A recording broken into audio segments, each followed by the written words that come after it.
You're now listening to N21FM, a Pokemon TCG podcast. I am your host, as always, Glenn, and welcome, first of all, to what I'm tentatively calling season 2 of the show. This is being recorded as of the 21st night of September, and this is our Baltimore Regionals episode. And as of now, based on timing, this will either be the first or second new episode of this season, quote unquote.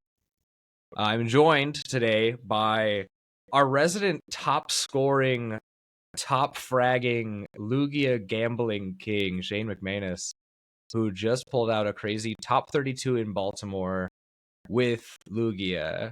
Welcome to the show, Shane. How are you? Doing great, man. Glad to be here. I'm glad to have you here. Introduce yourself for the folks at home. I can only say so much about you as far as your prowess with Lugia, but what about you? What do you have to say about yourself? Honestly, just someone who recently got into Pokemon TCG as a hobby. I've always liked Pokemon, stuff like that. I mean, I've known Glenn personally since like middle school, and he can say that I loved Pokemon even back then. For sure. But it's just something I got really into and I've gotten pretty passionate about, and so I've been playing. I started like right before Obsidian Flame started, so right about when the peak of Mew was declining, and been riding it out. And honestly, until recently, I didn't have much success. It's been like slowly kind of building up now, but I've just kind of gotten on a lucky roll these last few. Honestly, I'd probably say I'd say about season, if you count about Q3 of last season to now, I feel like it's been pretty steady. So you've definitely been like the talk of not like a particular like testing group, because I don't know if we really have those, but like the Greater Charlotte Discord for Pokemon as a whole. You're definitely kind of the talk of the group, having so many like high placements, and lately just putting on like a lot of really high placings in like local scenes. Just you're known as a very strong player, well versed in like quite a handful of decks. And it's cool to have you finally getting out there and like getting some wins home for the squad back home. yeah, What's that like, man? So really entertaining. When I first started, I joined and played Mew. Yeah, one of us. And Mew had a chokehold on me, and I didn't do well with it. I tried to like play it through with Charizard still being a thing and everything, and terrible time to be a Mew player. Yeah, it really was. I was fighting for my But life. I was getting into the scene. I became friends with some people that were doing pretty well locally. I know like local people know people like Daniel Lopez and Dallas White and like some of them. And I kind of got to like know them and like start playing games, all of them. And then when rotation happened, my buddy Rock actually had suggested I try Lugia for a regional, and that's kind of when it took off. And then for locally, like I've just been playing so much locally that I think I've gotten into the groove of like how most of the decks work and how to play at a semi top level for local scene. I think locals, a lot of it ends up coming down to luck, and then obviously like what the matchups are for the day. Yeah. But I know for the start of this season in particular, I made it my goal to try to play a different deck, at least like one or two decks each week, and I was trying to play different stuff to each tournament. And it would be all right, I know there's a cup next Sunday, so I'm going to pick, this is the deck I want to play for this week. I'm going to, whenever I have time, go on TCG Live, find a list that I guess either if there's multiple lists that are the exact same that are doing well, or if I see like one person constantly performing well with a list, I'm gonna grab that list, put it on the live, just run as many games as I can to try to get a feel of it, and then go into the local and hope that obviously like I don't run into some weird stuff. Yeah, which you can never be too sure of in our local scene. There's Yeah, exactly. I mean, you seriously never know. Like, especially for if Brian's example, in there. If Brian's at the store, you just gotta understand you're gonna see something wacky. yeah. Shout out Brian. Well, like that's like perfect example. Like, we end up doing stuff today, and we end up getting to do Stellar Crown, and I wanted to try Dragapult for Stellar Crown, and apparently a bunch of other people did. So like I went in with deck not prepared. Like I went in with Dragapult going, oh, I want to play Dragapult, but I'm not going to put Devo because there's not going to be a lot of Dragapults and Zards. And then Right. like half the meta was Dragapult because Half the everybody meta. wanted to try it. Yep. So Makes good sense. locally, you never know. You like one day, you could literally have 2 tournaments back to back, and the one day everybody could be playing Reggie Drago, and then you tech for Reggie Drago, and the next day nobody's playing it, even Yeah. though it could be the same exact people because everyone's always trying different stuff. True. That's what I kind of like about our scene locally is that because everything moves at such a fast pace and everybody has at least enough kind of range to do well and play well with multiple different decks. Like you almost never know what you're sitting across the table from, unless you're up against like Matt or Daniel, who are almost always going to be selecting flowers of some kind. Right. Or like lately, you've been known to be hard stuck on Lugia for a while, but even then for a while, I know like you had to go with Stall. I think you and your guys were playing Ancient Box for a while, right? If I remember correctly. Yeah, we were playing about everything. Hilariously enough, I went to a challenge at one of our local stores, Rally Squirrel. They did like a challenge on a Wednesday, Okay. and I had pulled up. I had decided that day I was going to play Stall, but I didn't tell anybody. Oh no. But there were like 1 or 2. I don't know if they were juniors or seniors that like are pretty just they're local for Rally School. They'll go to like the Friday tournaments. And Yeah. there's been a few times I've shown up on like the Friday casual tournaments and just played stall. And so without batting an eye, the kids were like, "Oh, you're playing stall today, right?" And I hadn't said anything, wasn't planning on it. And then all of a Wow. sudden everyone's like, "Oh, he's playing stall." And I just got No. completely checkmated without even realizing it. No. Um but yeah, like I know for obviously when prepping for a regional, I'm gonna try to focus on that one specific deck. I have to find the deck for Louisville, Yeah. but Lugia, like for this, like I was purposely avoiding Lugia. Um, the first 2 events of the season, I played it and then went off of it and was trying to play something different every time. And then Mhm. the Gamers 1K before Baltimore was the first time I had come back to Lugia the entire time. Yeah. So Very interesting. How and you said your friend it was Rock who got you onto Lugia, is that right? it was, yeah. So when did your problem with gambling begin? Like was this just right after rotation took place? Was this No, sometime after that? I think the moment we got into the TCG is when the gambling started. True. We both of us, he got a lot better with it very quickly. I did not.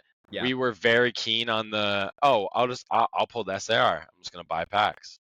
I'm just gonna gamble the SAR. And then with Mew, it was like there was a room full of Charizards, and I sat there going, I'll just gamble. I'll just I'll hit just path. No big deal. Like I'll I'll just just hit like path every time.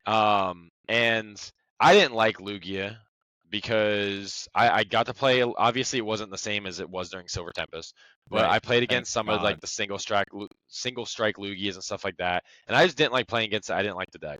Mhm.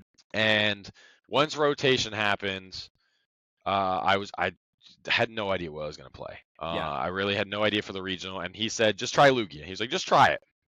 And I tried Just it, and the try deck it. just felt really good.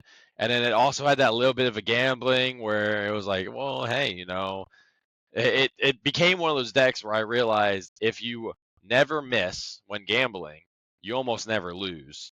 So True. you're just taking like you're instead of risking it on matchup, I'm really risking it on like do I hit heads or not? Yeah. And Which is way better sometimes than having just a bad matchup. it Having a really 50-50 to is. always win is way better than having a And 40-60 I to lose. think once Legacy and Ursaluna came in, yes, there's still a lot of gambling. However, I think it's gotten to the point where you still have win cons even without those specific methods. Yeah. I You think can play cautious and still win. You can play very risky but still come yeah. back in the end. I totally agree. I think Twilight Masquerade brought a lot of skill expression into Lugia that's kind of been missing from it. I know, like, did you ever, by the way, side note, did you ever get to play Silver Tempest Lugia? Did anybody ever give you a taste of that? I mean, I saw it in action, and I've seen obviously it get like played at regionals, watching like old stuff, but I Yeah. never like personally played it. I Oh, just know it dude. was a menace. Yeah.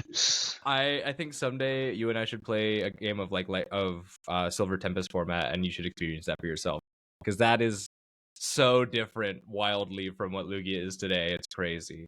But anyway, what I was saying, yeah, I'm really interested in the new build of of Lugia. Was this your have you always kind of been on the big basic build of Lugia, or I guess now you have the rats and kind of the big basics?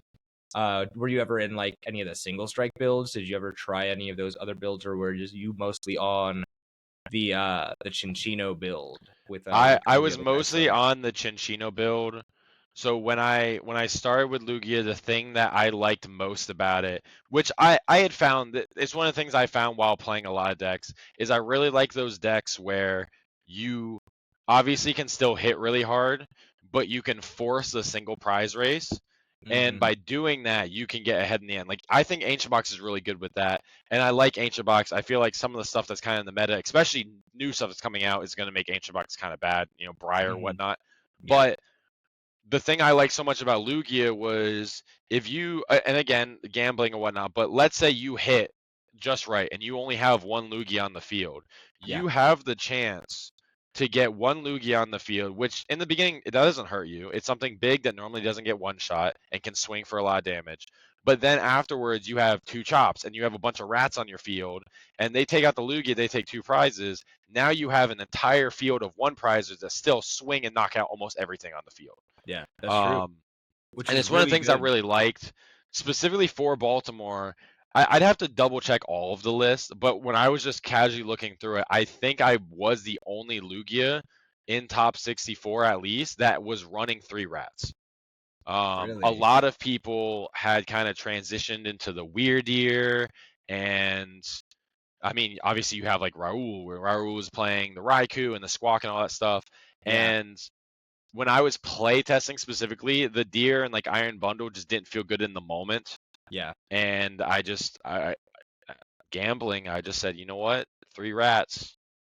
If Three I rats can't get the is rats out, it too is what good. it is, but I'll gamble that I can get the rats out so I can play that way. Yeah. And the rats are good. The rats are such an insane card. I'm looking right now, I see a couple of other lists that have three Chinchino, but not very many. I think by and large it's mostly either in the big basic build or doing like a 1/1 or a 2/2 of those guys. Which is really surprising because that's such a potent attacker, especially going into what has felt like a largely very like Reggie Drago and Raging Bolt meta, at least Yeah. for Baltimore. Like that's a lot of guys where 280 is your magic number. Yep. And with Chinchito hitting right at 280 with special energies loaded up all the way on it, I'm surprised. I'm probably just as surprised as you are to see not as many as you had. Right. And tell me how that decision went. So obviously, like you like Lugia as a deck. Did you feel confident on that deck pick going into this meta? I obviously there was a lot of other people with that same mindset of Lugia being the play. Was there any matchups that you were particularly worried about? Like I know there's not a new stuff like quad cornerstone with Noivern. Right. These really So weird so what Banette ended up decks. happening was as we got closer, I got a group of people that like I've been playing with and I've gotten like closer with it like as I play more. Yeah, And I told him I was like, hey, I really want to get some tabletop testing in, try to figure out what deck I want to play. I'm trying to narrow down. Can we do this? And they said, yeah. And then we picked a day and we just decided we're all going to go to this place. We're going to play tabletop for a while. We can all eat food, whatever, and play. And so I think we had everything made. Um, we had Dialga, Miraidon, oh my Roaring goodness. Moon, Turbo Moon, the weird like moon where it's Baby Moon and Big Moon. We Yeah, had like every deck made, and I was leaning pretty heavily in the Raging Bolt in that moment. yeah, I was thinking Raging Bolt or Reggie Drago was kind of like my feeling, but I had Lugia there, and I had made some slight changes from NAIC, mostly just changing supporter line. That's really about it. yeah, Everything else is exactly the same. And when I started the day, I played a game and I said, you know what? I'll try because I hadn't played Lugia at all yeah. going into it. And I was like, I'll try Lugia. And I played against Raging Bolt and it just felt really good.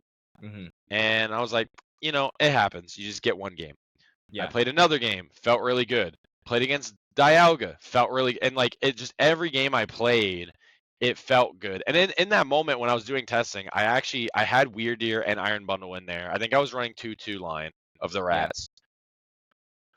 And what I had realized while doing it, because like I played a lot of Raging Bolt, I had an idea of how Raging Bolt went. I knew Yeah. like Guardy's a bad matchup, and like I had pretty good in and outs of what I had to do against each deck for Raging Bolt. And there's some matchups that are just really hard, and there's nothing you can really do to fix that. That's just how the deck is made.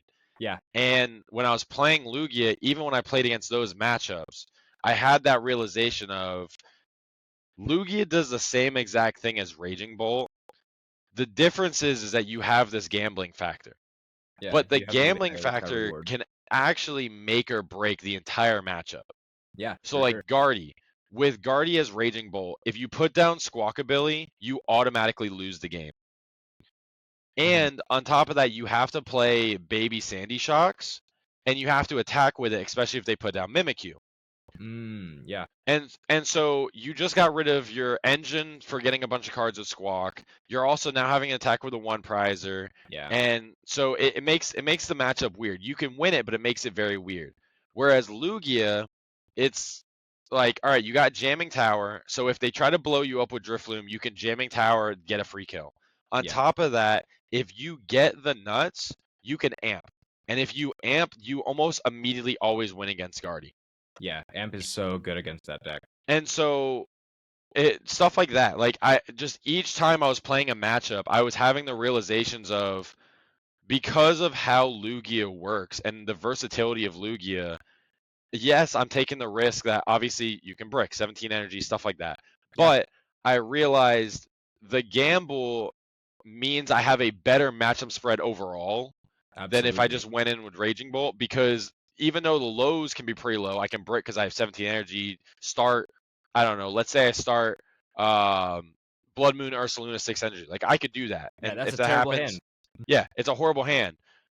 But at the same note, I could also start Lugia, Double Chops, Carmine, Yeah. Minchino, whatever, and now in turn one, I just set up my entire board and got double chops in the discard.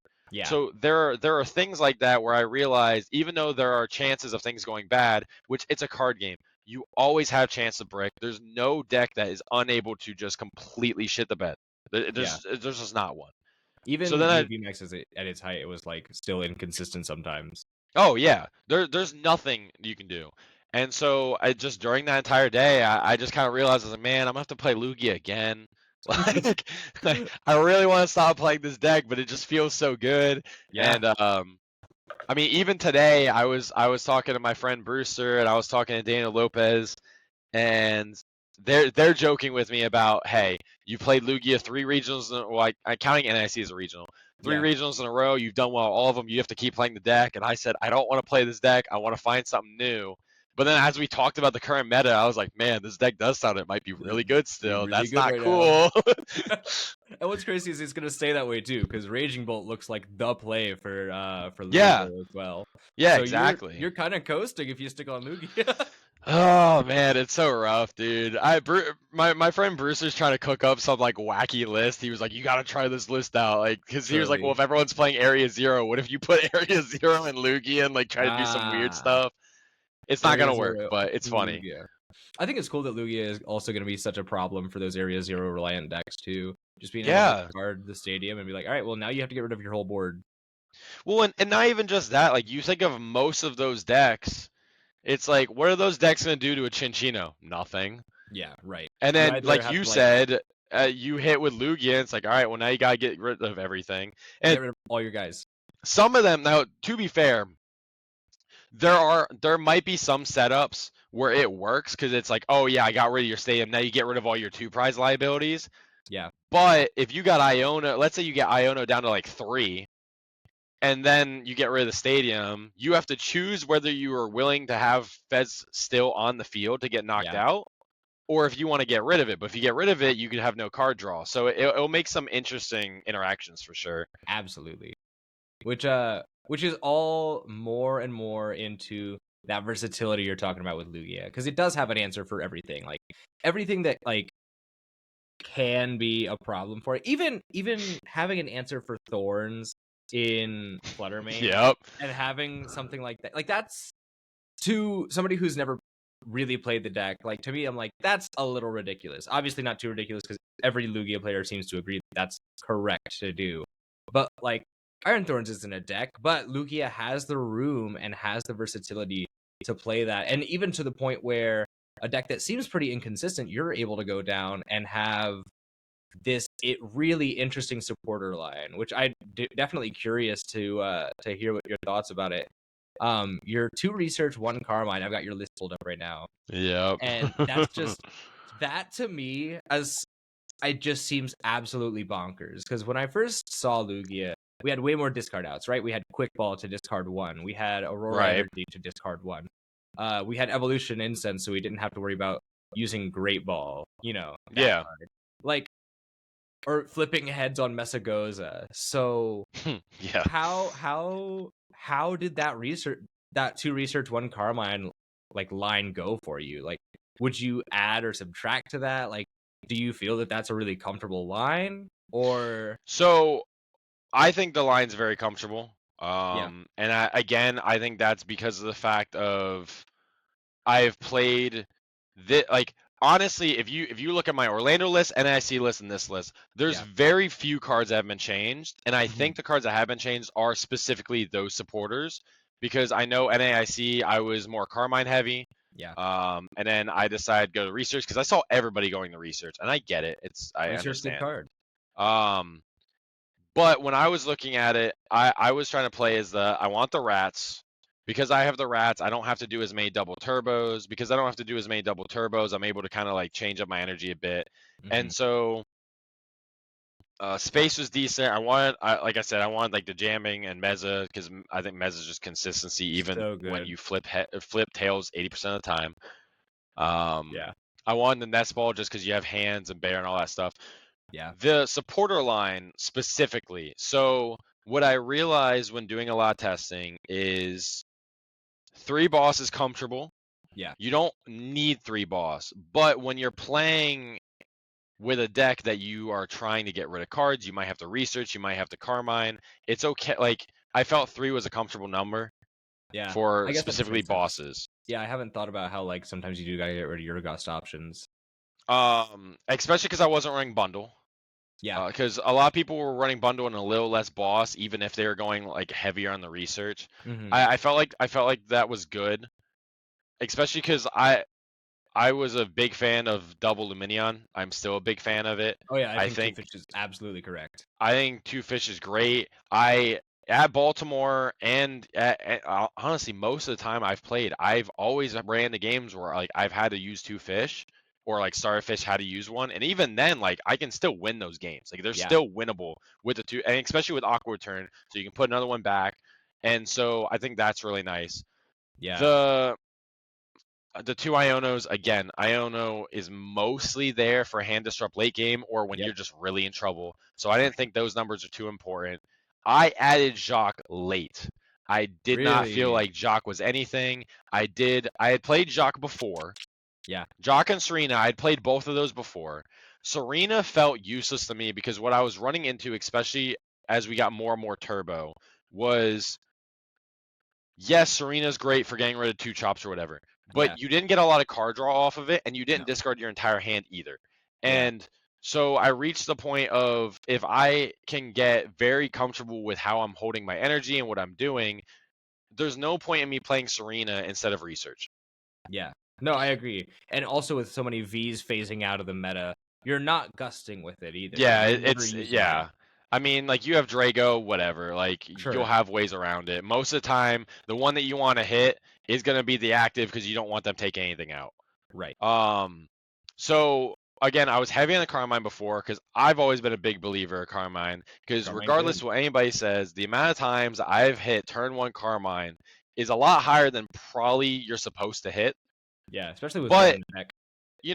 if you got fish in hand and you got an Archeops in your hand, or you have a way to get Jacques, or like there's just so many like different Yeah. types of setups that you can do, and Carmine being that extra setup where, oh, I'm going first. Well, I have Archeops in hand, I have an Ultra Ball, and I have Luminion. all right, I'm going to Ultra Ball away this stuff that I was going to get rid of with Carmine anyways, get the second chops, Yep. make sure Carmine's in the deck. It is Luminion, Carmine, double chops, we're good. Yeah, and we're in there at that point. I think it's And you really got a great. fresh hand. I think it's a great thing. Yes, there might be sometimes it misses, but like what everyone always told me was like, well, why do that when you can just wait a turn and research? It's like, all A right, turn well is if a I have big difference. it's like if I have a bad hand, but I can get chops and discard, and all it requires is me putting down a fish, fine. Because worst case scenario, they don't want to hit the fish. They want to hit the Lugia. If they Right. hit the fish, then I'm safe. If they hit the Lugia, I'm probably dead in the water anyways if I didn't get a second one out. But at Right. least then, like, there's another thing for them to hit, so maybe they don't hit the Lugia. Maybe some other interactions can happen. Right. And then again, research is just. I think research is necessary. It is an With how evergreen card. turbo They're going to the print it and meta use it. is, I think it's even more necessary. Hell, I think most decks right now are running 4 research. Really? Because they're just so heavy on it. My issue, and I got to see how it goes with current meta, but like my issue is I've always been very comfortable on the 17 energy instead of the Yeah. 16. I feel like it makes math better. It means if cards are prized, you're not in a tight spot. But on Yes. top of that, because of how turbo everything is, nothing feels worse than having the research 4 energy away. Yeah. And if you're running 4 research in your deck, that means you're researching more often. And then with Mm-hmm. a deck that matters for so much energy, especially with if you have to hit 5 energy to kill a Zard. Obviously Zard hasn't been like super popular, but even Right. still, that's 15 energy for 3 Zards, assuming you have to hit 3 Zards. Yeah. That's If you run 17 and you prize 1 and you research 2 away, you now just lost unless you have another game plan. right. Not to mention, like, So, that's also not including the fact that, like, DTE is a damage mod. yep. And you have to, like, figure that stuff out. Because if you're using 15 of your 17 and 3 of those 17 are DTE, you're still struggling with those numbers with Zard and Yeah. those huge, huge Pokemon. Oh yeah. Yeah, I think 17 energy seems great. It seems very comfy. Like, I think even your split with that was reasonable. Like, you're not using V-Guard more than once. It's just to protect your Lugia from getting Oko'd by Regidrago. Mhm. Like, your gift is what you need more often than not. You sometimes need your switch outs with Jets. And you just need something to, like, just be in there. Is there anything Yeah. that warded you off of the Snorlax and Therapeutic package? I know that's not been popular for a long time, but is it something that you ever thought about? So I loved playing it initially. Mm-hmm. I think I really think the rats kind of just. Yeah. I think rats and bear. I think the moment legacy. Honestly, not even rats and bear. I think the moment legacy came out, that's what took it out. Yeah. 100%. Because it wasn't a good attacker. Like if you play it now, it doesn't feel good. At the time, it's all it had. Gotcha. And I mean, you still could do some interesting things. And Lost Box was a lot more popular then, so it was good during that.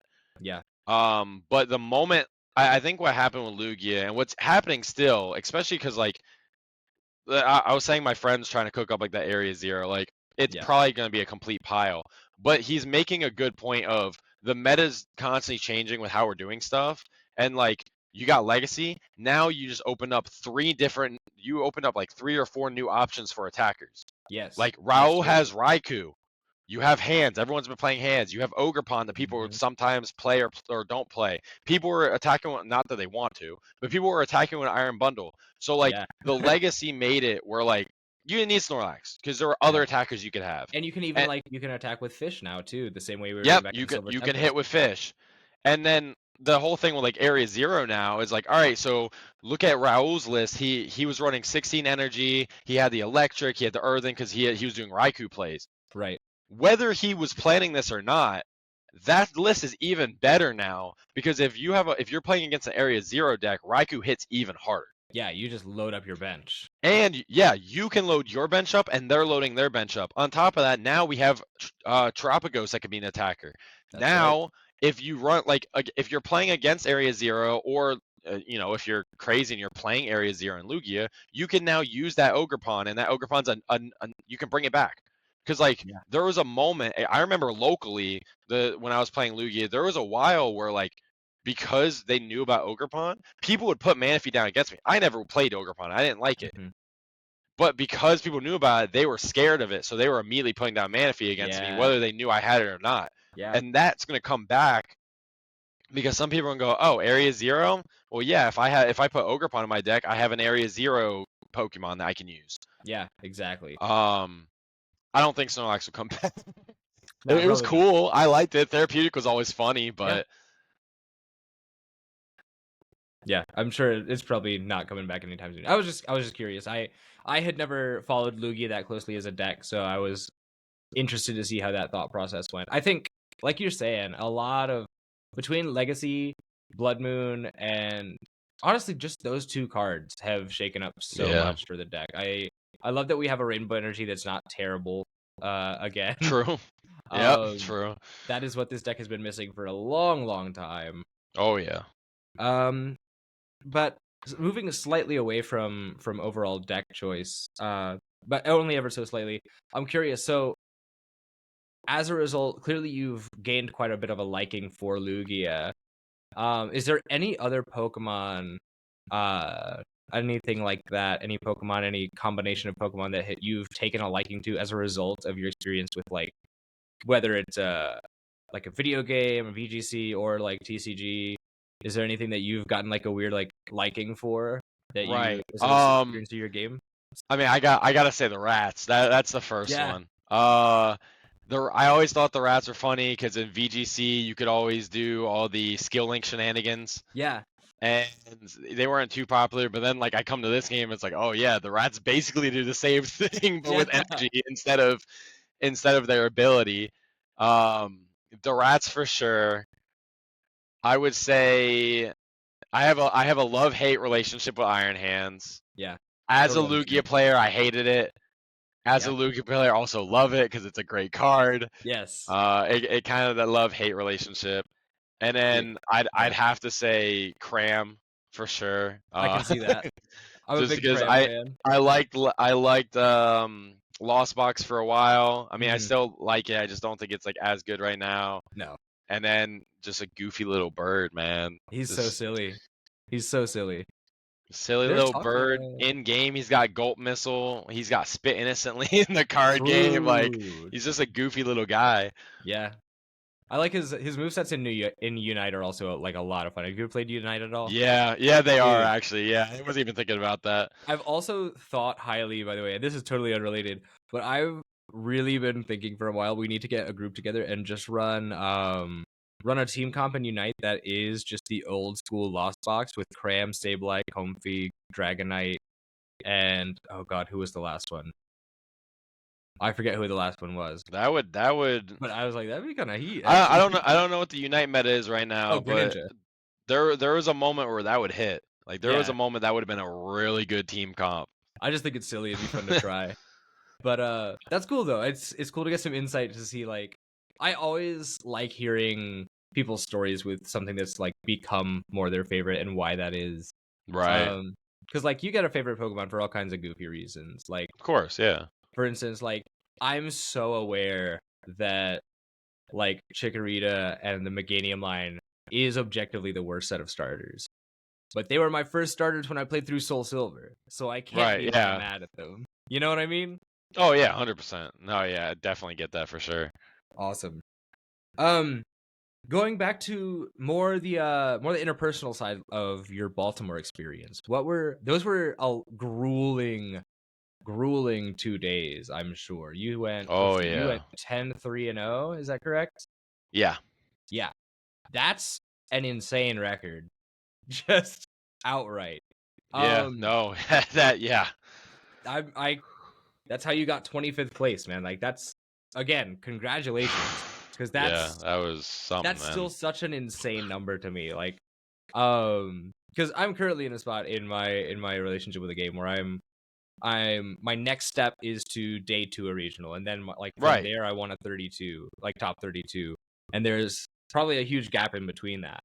But like that is a huge inspiration to see somebody from our scene who I like talking to you like on a week-to-week basis and kind of getting your idea for the game. It's really inspiring to know that like that's attainable. Yeah.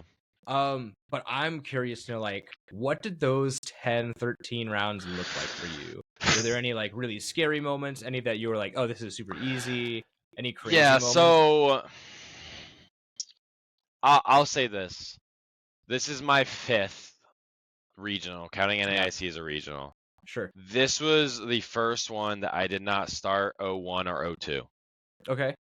Um, in Charlotte, I tried to play Mew, shit the bed.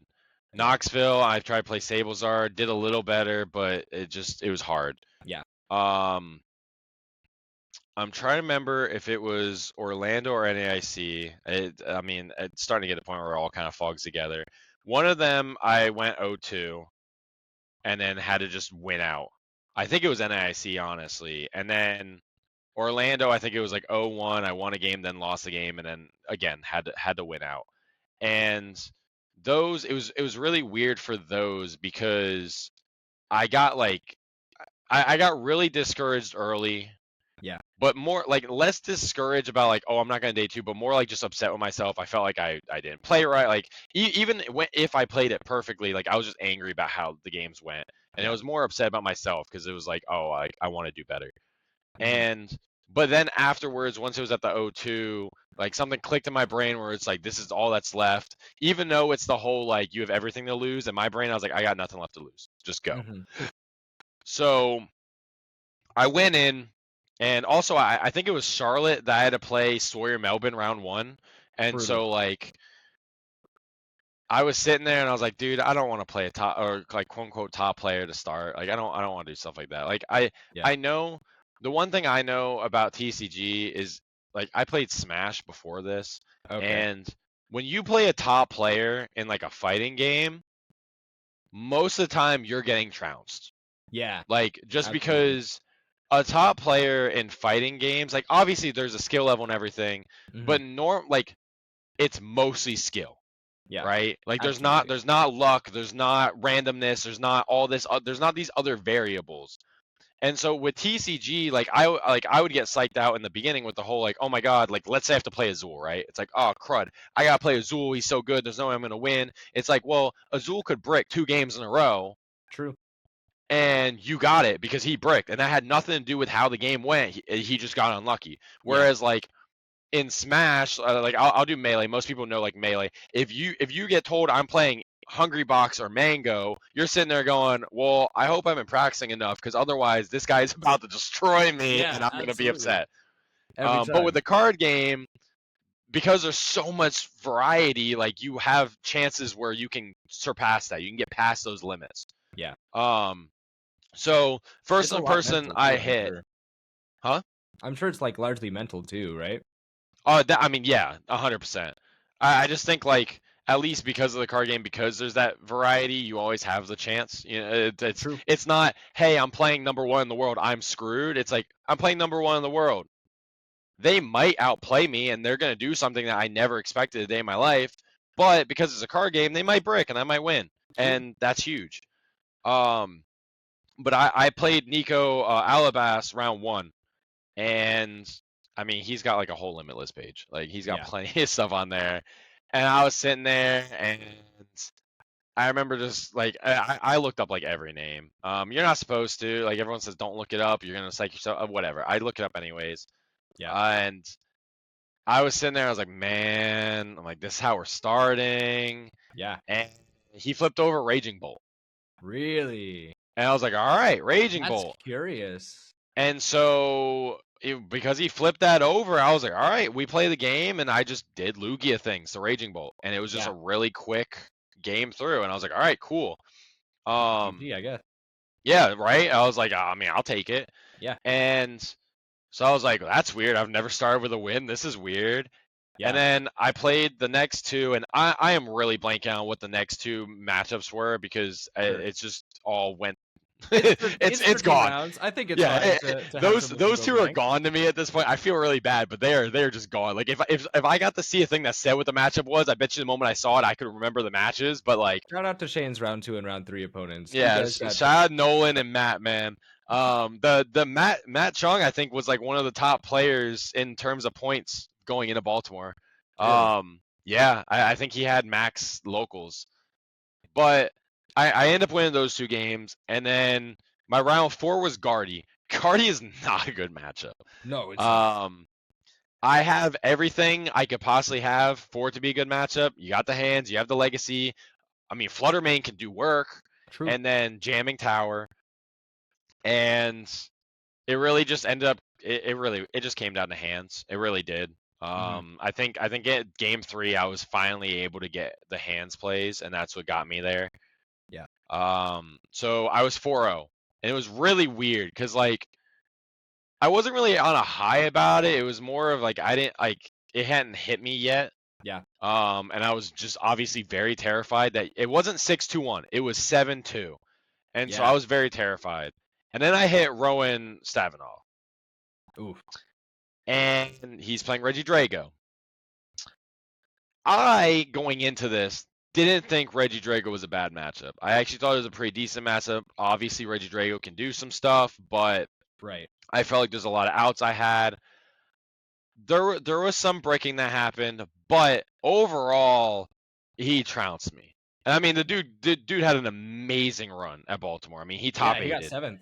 and he had an incredible run. But like honestly, playing those 2 matches against him, I was like sitting there in the back of my head, like, is this a bad matchup? Like, am I missing something here? Because like I'm getting trounced, and I don't know what to do. I definitely feel like that matchup gets way worse for you when he's rocking Kiram, if he's able to get that off. He didn't even care me, man. What? He didn't care That me. sucks. I didn't even get hit with Temple. Like the dude he just always had what he needed. That's all that mattered. Was he just always had the exact card he needed to do the exact play he wanted. And I mean, he was digging. Like obviously, like he was doing like every optimal play. Yeah. But sure. yeah, just like he was doing everything perfect, and I think doing everything perfect, and also luck. I was just sitting there going, dude, like I don't know how to beat this. Like this looks unbeatable to me. Yeah. But I kind of just shook that off, whatever. Then I hit round 6 against someone named Adrian. I look up, no limitless page. I was like, all right, cool. You know, Easy to I do. got Rowan out of the way. This person, no big deal. So I sit down, and this kid, it looks like a young kid, sits down, and he rolls out a top 8 regional mat. Oh boy. And I was like, oh, dude, here we go. And I'm like, I was like, he doesn't have a limitless page. I'm like, but he's got a regional mat. And I looked at him. I was like, I bet you this kid was a senior last year. Seniors last year. Yep. And so he's playing Raging Bolt, and opposite of Nico, again, he just had everything. Like he needed to hit heads on Pokemon Catcher, he hits it. Needs Sada, got it. Like just always had every card he needed.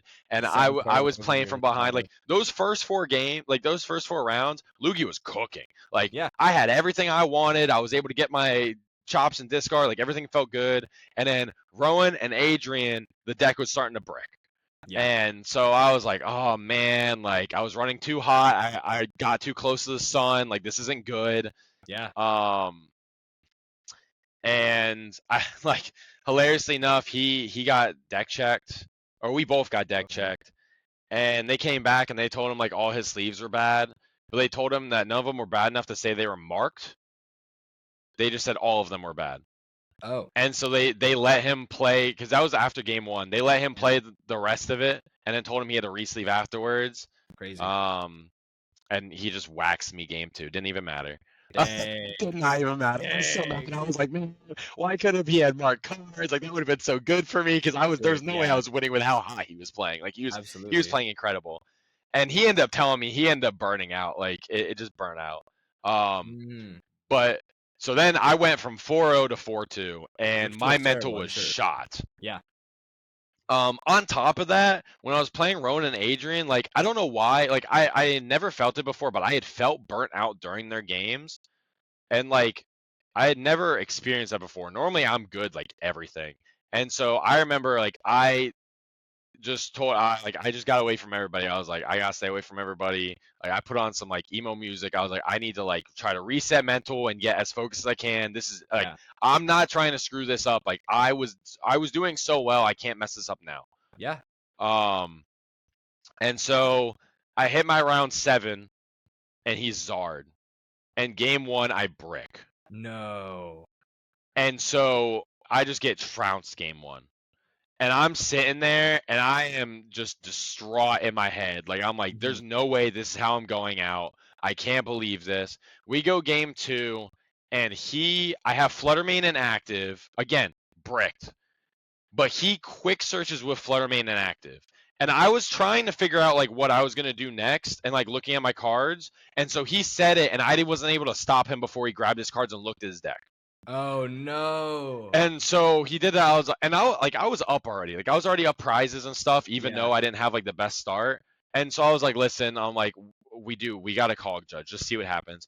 I told him this. I thought I was like, I think because you can just retreat with Pidgeot and then quick search, I think they're just gonna just walk it back and give you a warning. Because that's kind of what I thought they were gonna do. Yeah, that's Judges came over and Judges straight up told him illegal deck search, 2 prize card penalty. Yeah. And which I was like, I'm sorry, dude. I thought it was gonna be like I was winning that game regardless, especially with how the game ended. Like I was winning that game no matter what. The prize card penalty was like kind of overkill. And I felt bad. I was like, dude, I'm sorry. I really thought it was gonna be a warning. But you know, regionals. I was like, I have to like, we can't not. You can't hold back anything when it comes to Yeah, like and that. so that happens, and then game 3 is an incredibly grueling game 3. Both of us brick, both of us are going slow, and I like barely get it out in the end with hands. And so I was like, all right, I survived. Like, because during game 2, I was sitting there going, if I lose game 3, like I'm done. I'm so tired of this deck. Like I was so anti in my head about it. Yeah.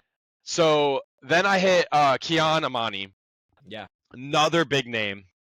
Or I say big name again. It's card game, so like it's just people who've gotten multiple good placement, you know, stuff like that.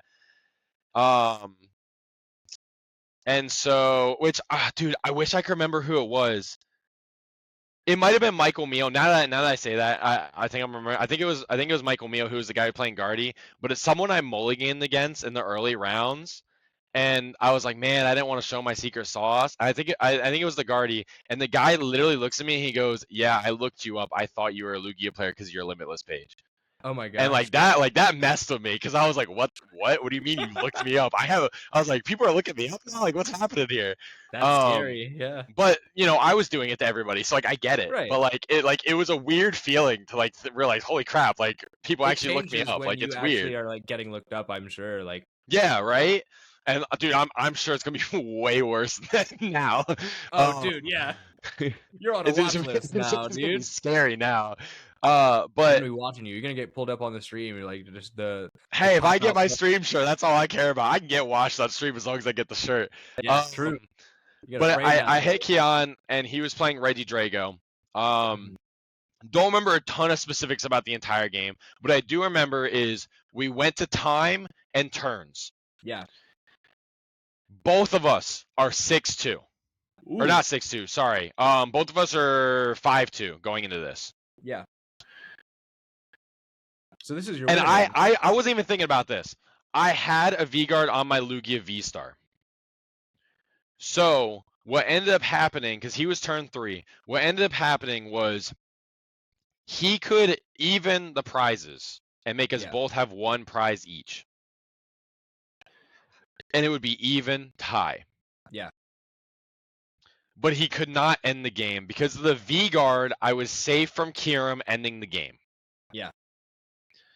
And so it became a whole thing of, because I told him, I was like, well, what do we want to do? I'm like, listen, if we tie here, we're both guaranteed out.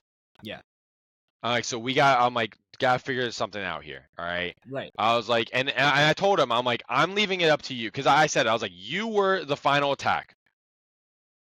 I will let you know right now. I was like, I have Mezagoza in hand. So I not only have top deck, but I also have Meza. If I get Luminion or Boss, it would have been game next turn. Even if you got the kill, it would have been game next turn. Right. I was like, I'm just informing you of that. And he was like, well, I like if it wasn't turns, I would have Iona. And I was like, I completely understand. I was like, I'm just letting you know this is what it's like. I'm saying, assuming we stayed how this was, that's what my next turn would have been which means if it was playing till next prize card, I had the chance of getting to that because of this. Yeah. And I was like, I'm going to leave this up to you. What do you want to do? I said I'm not gonna push for board state because I think board state's a bias. I think I have it based on board state. But you can also argue yours on board state. I think both of us can argue our points. We go around all day. No one can third party. We have to make this decision. And so he was kind of trying to figure it out. And then the judge was like, hey, when you got to do something, he's like, give me like 30 seconds, all this stuff. And like, I wasn't trying to do the whole, like, I'm not going to concede to you. Like, you either concede. Like, I wasn't trying to do that. I was just trying to be like, listen, this is what I think it is. If you want to tie, hey, it is what it is. Like, if you decide we're tying, we're tying. Like, I can't stop you. I'm not going to argue. And so he ended up being very nice and going, I don't want to. He said, I did this at Worlds and it screwed me over. He's like, but I don't want to be an ass here. I'm just going to concede. I'll give it to you. That's awesome. That's awesome. And so I like seriously appreciate that immensely. And honestly, if I play him again, same situation, I think I'm giving it because like I you know, like that was he gave me because he could have just said we're tying and both of us were out and that was the end of it. Would we both get points? Probably, but neither one of us would have had a chance for day two. True. Yeah. And so that was huge. Yeah, of course. That's your winning in. That's what got you into day two. No, that was what got me to the final round. Okay. So final round, I get seated, and this guy's playing Lugia. We're both playing Lugia. Oh man. And we're talking, and he like a bunch of different stuff. But we're talking, and he tells me how he basically like made the deck like right before he came in the day. And then I think it was like after game two, because game one I bricked, and he was able to win. And then game two, he weird-eared me like super early in the game to get rid of a Lugia. And I revenge killed the weird deer. And late game, I actually energy locked him.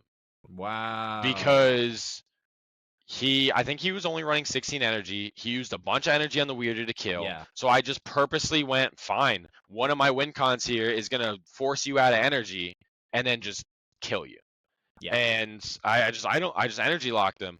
And going into game 3, he tells me he's never played the mirror before. And so we're going in the game, and there's like 20 minutes left. So we're going into game 3. It's a Lugia mirror, which, mind you, I've actually somehow never lost. Don't know how. I'm sure I have like somewhere locally, and like I'm forgetting about it right now. But like weirdly enough, I haven't lost the mirror because I just end up getting the nuts, and it just works. Yeah.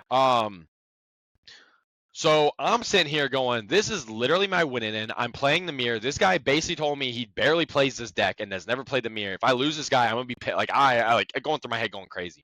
Yeah. 20 minutes left on the clock. I asked him, I said, what do you want to do if we go to time and turns?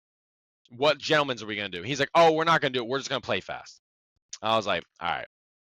Yeah, right. So he didn't want to agree to any gentlemen's. I did multiple gentlemen's throughout the day. I know a lot of people were upset about gentlemen's. All the gentlemen's I did end up being respected. I'm happy about that.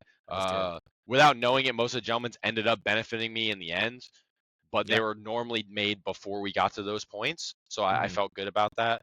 But so he didn't really have a gentlemen's. So kid you not, our game 3, both of us each go 4 turns without double chops on bench. Oh my god. Without chops on bench. Both of us. Oh, nothing. No. And so super long and grueling game. And then it's time. And then it's turns. And I think what ended up happening was I just got a lockdown because of hands and bear and I got a pretty good lock where he kind of had that realization of, well, even if we end the game, he's going to be up on prizes. Yeah.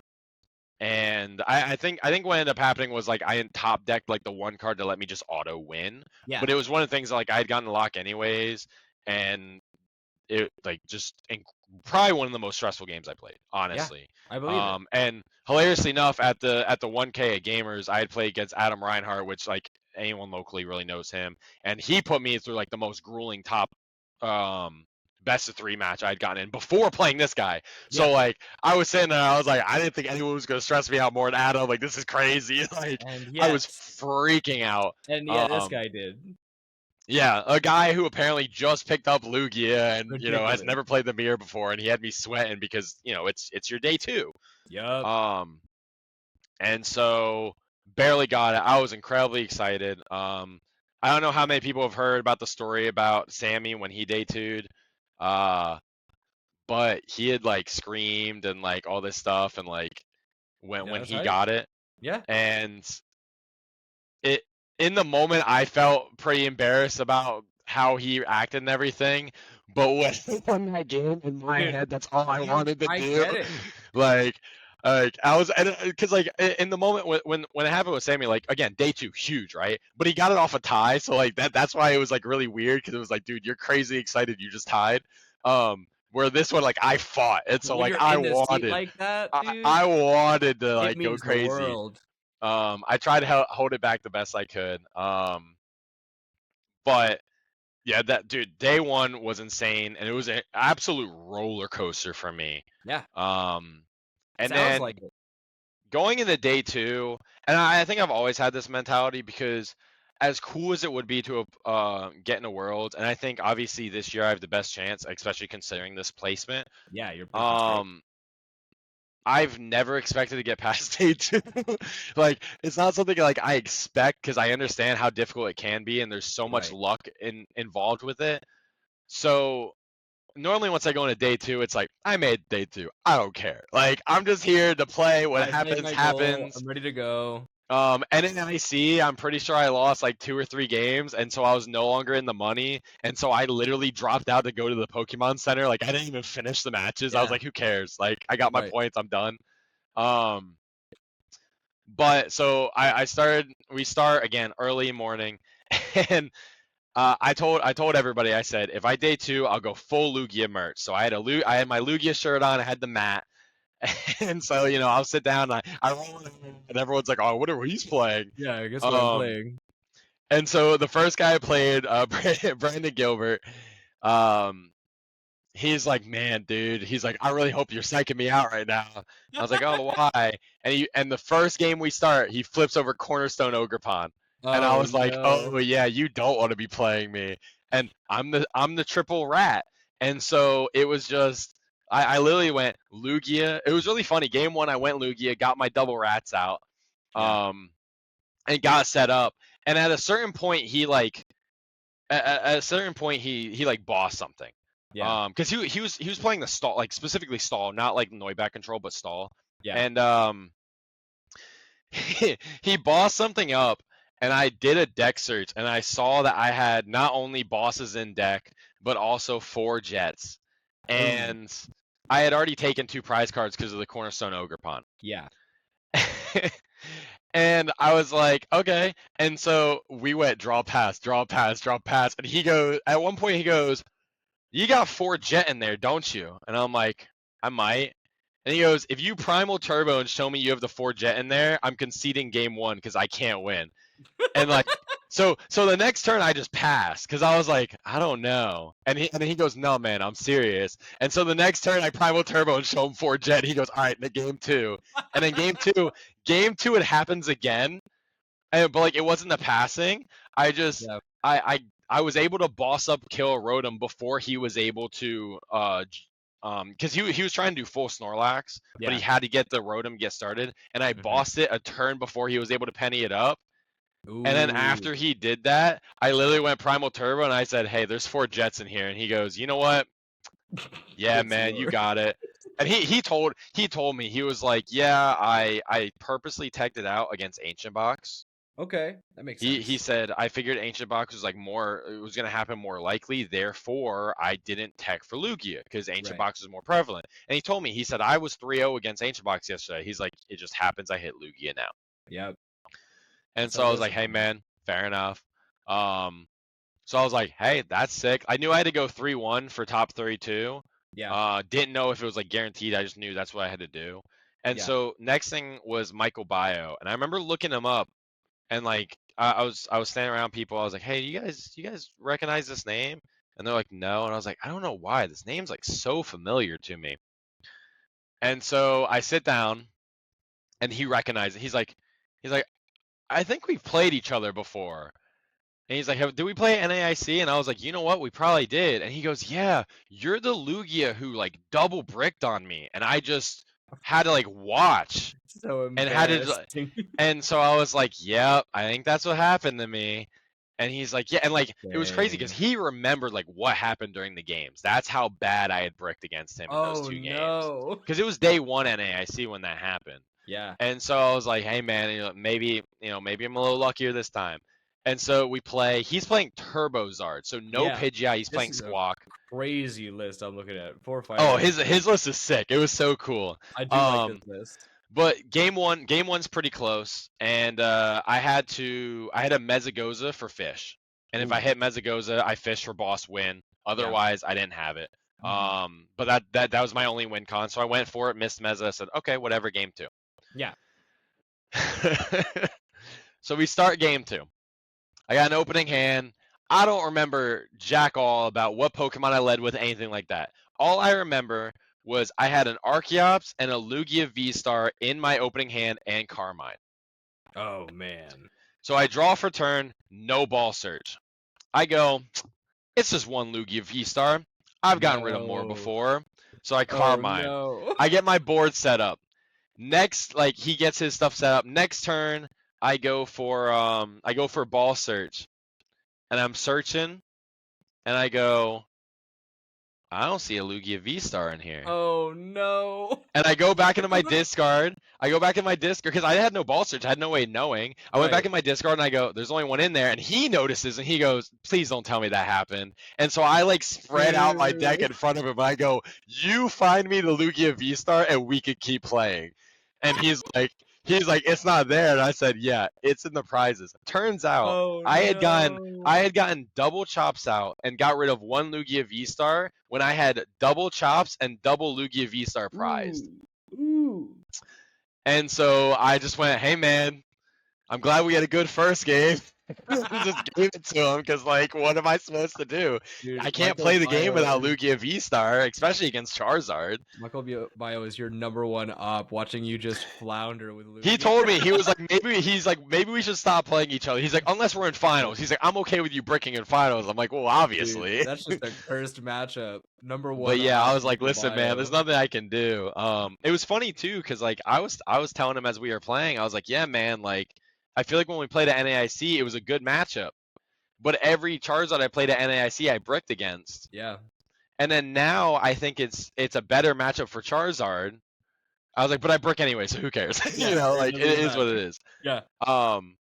So I was like, all right, like I'm sitting there going, I'm not like I normally don't have good day 2 records. I don't know if it's just because the meta changes or if I just get unlucky. I don't really know what it is. I think at NAIC, Lugia burnt out. Lugia was really hot day 1 and then day 2. Like I just bricked every game. And so I was like, whatever, I day 2'd, who cares? Yeah. And so I didn't think much. And so then I get put against Aiden Koos. And I knew what Aiden was playing because someone had already leaked it. Okay. So I knew it was Arceus, Dusknoir. I had no clue what that matchup was. Yeah. I was thinking it was bad. I was like, I can't do it. We play it. I realized that matchup is like the freest matchup I've ever played in my entire life. Really?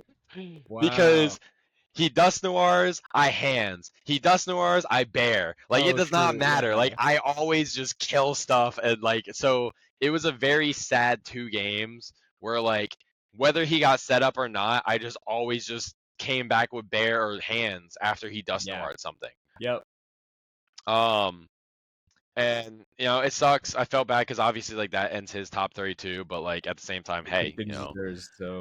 And so I remember we were all sitting there talking, and I was like, I'm not gonna top 32. I'm telling Dallas and them, I was like, you know what? If I top 32 and I get some money, I'll go to Brazil with you guys, assuming I get passport and get in and all that stuff. Yeah.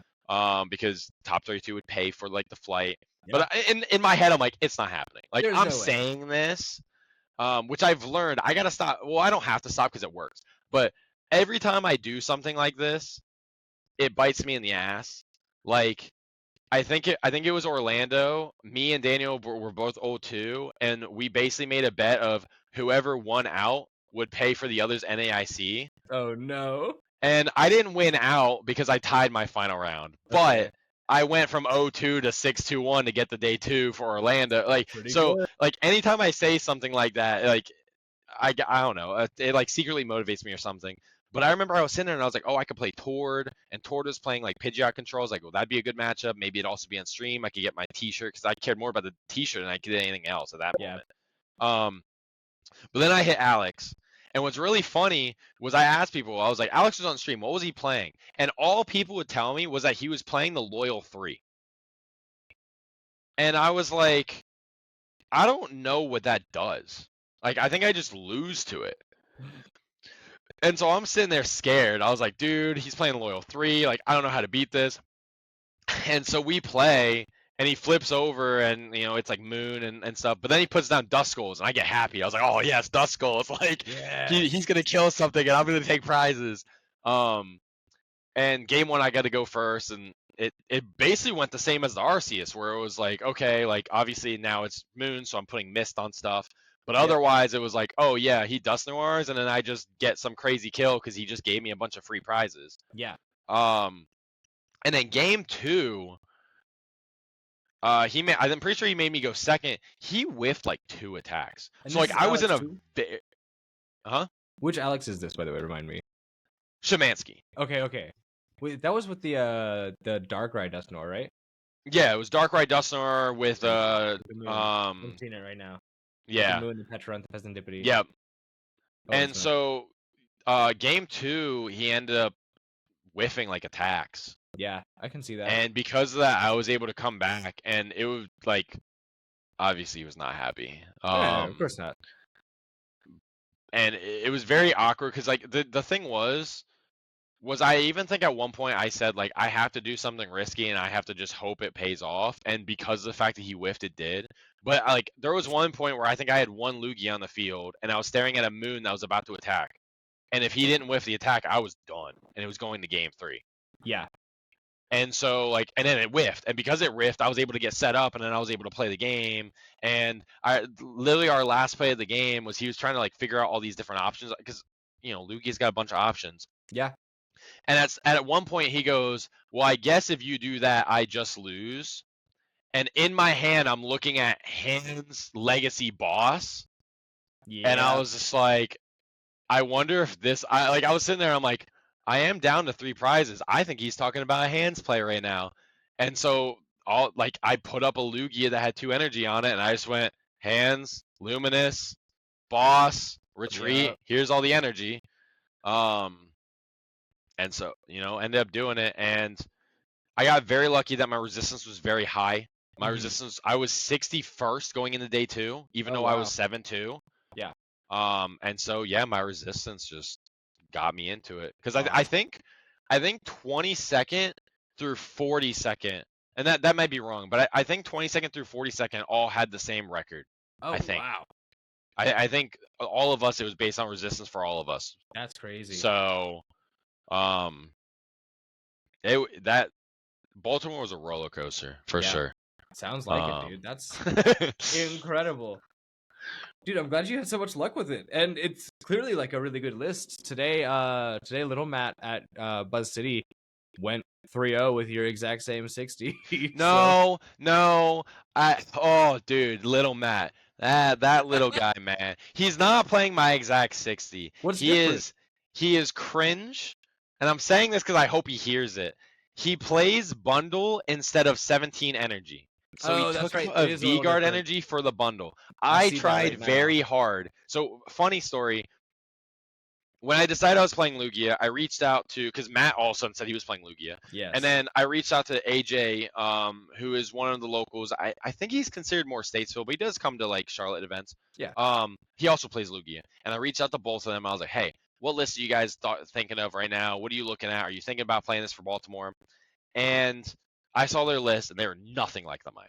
Yeah. Like they're mostly big basic. I remember seeing stuff like that. List, and it was very big basics. And it was really funny because I kept talking to both of them.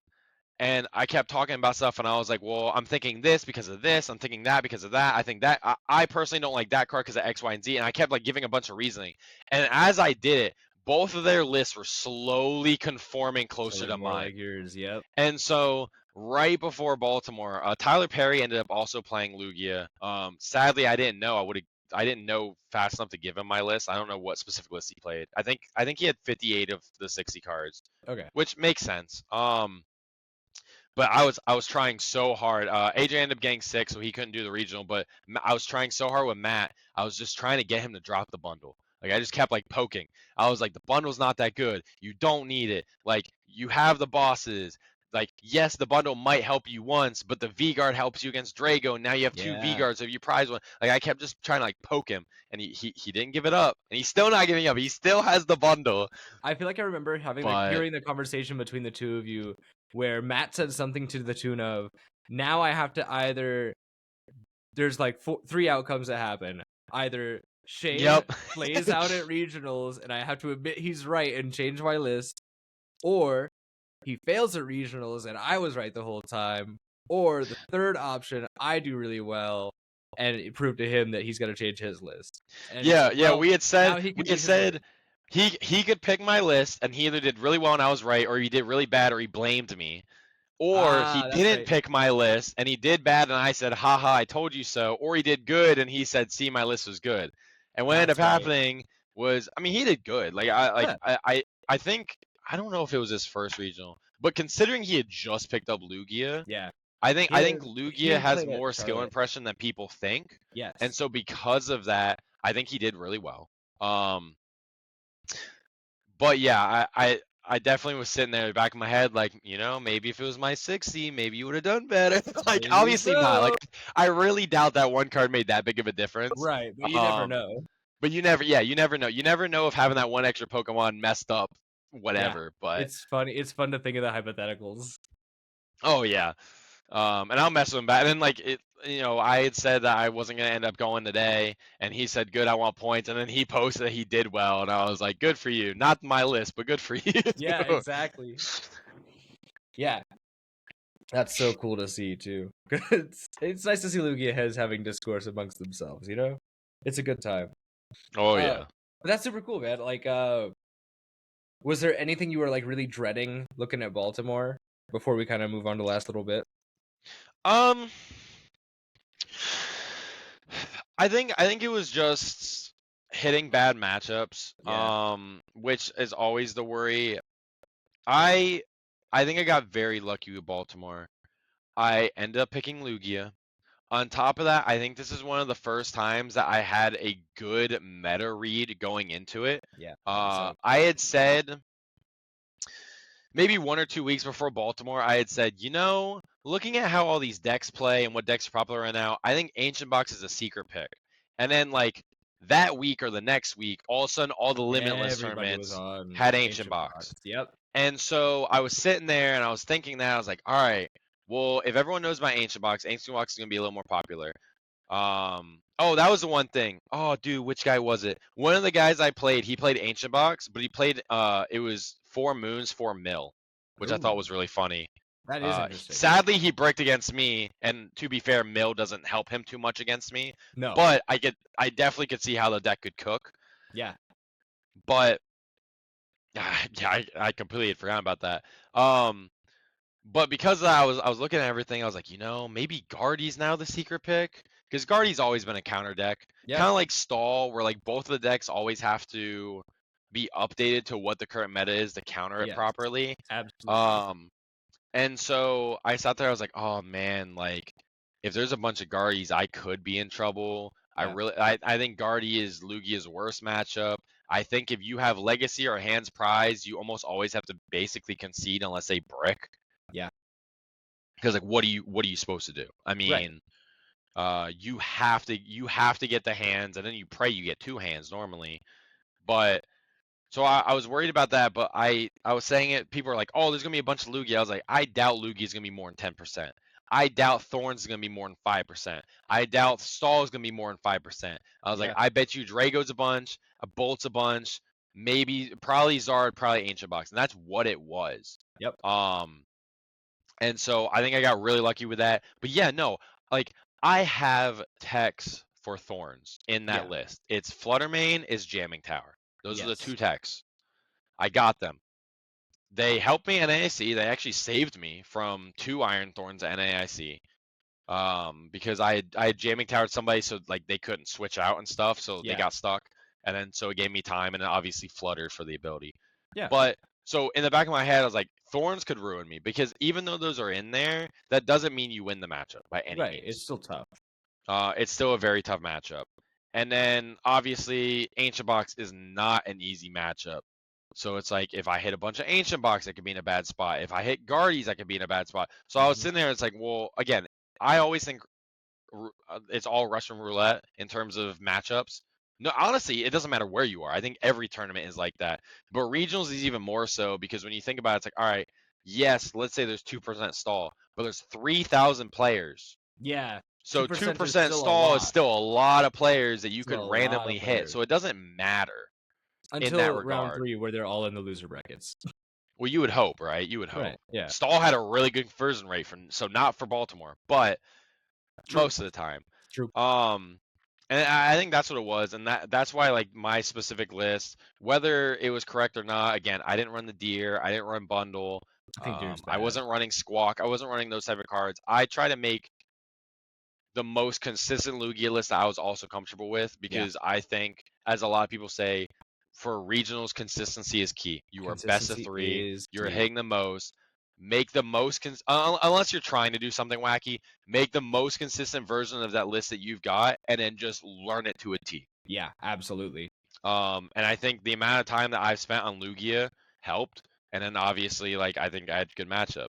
I was telling Daniel and them today, I said, listen, I gotta find whatever deck I want to play for Louisville. I have to start practicing for it. And I told them, because they were like, oh, well, if you stick with Lugia, just start playing Lugia locals. And I said, no, unless Lugia needs a big change, I want to try to find a deck for the regional, because if that deck doesn't work and I switch to Lugia, I have enough muscle memory, I can just immediately pick that back up. Yeah. But if I start practicing Lugia for the next 2 weeks, and the week before Louisville, I decide to switch to something I don't have a lot of experience with, that's a lot bigger of a hill to worse. climb. Yes. So I was like, listen, I think I have enough time on Lugia now that if I pick up other decks and mess around, if I have to go back to it, I can pretty safely do that. Yeah. But like I want to do what I did in the beginning of this season, and I think I think this helps to make yourself a better player in general. If you have the time, the money, the energy, all that type of stuff, obviously it depends on everyone's situation. I think playing every deck, even if it's just online, is the greatest thing you can do. Mm-hmm. Because I I originally did it so that I could be better at stall, because stall and control decks, you have to know how every deck plays and what their counters are to play it the most optimally.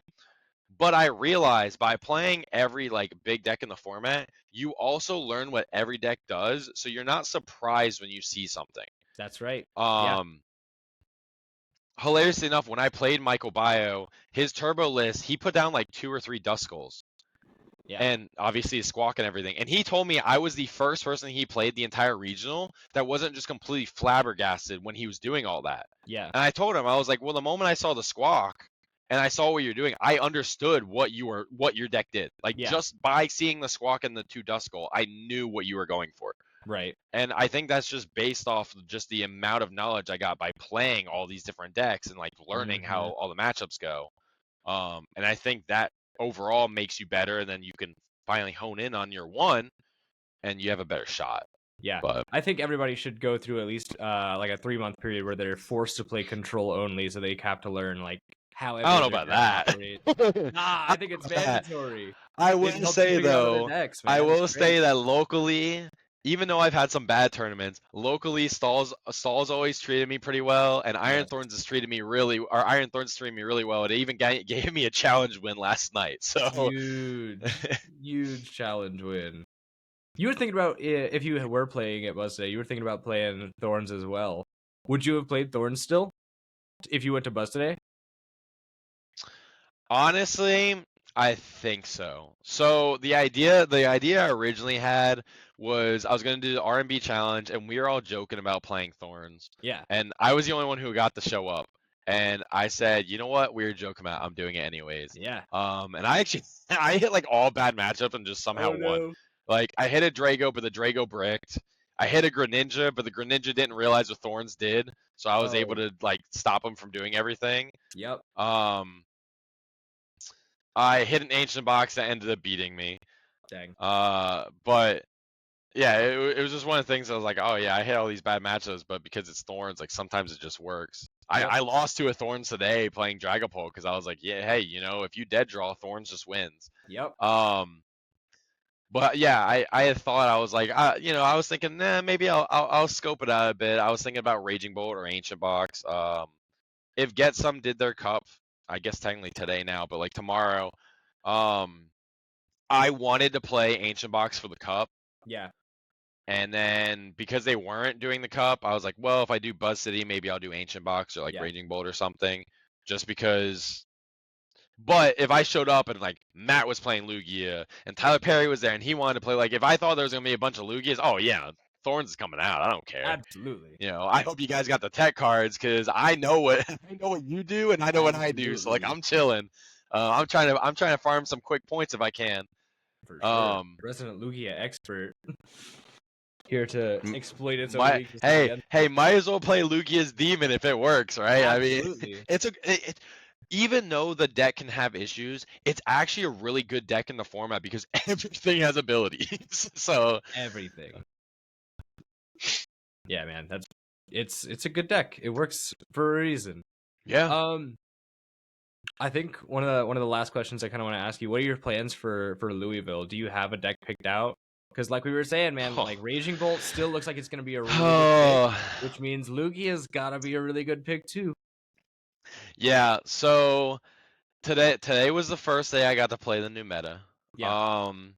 I had played it on online a little bit, but online I just want to make Blissey Galvantula work because it's just so funny.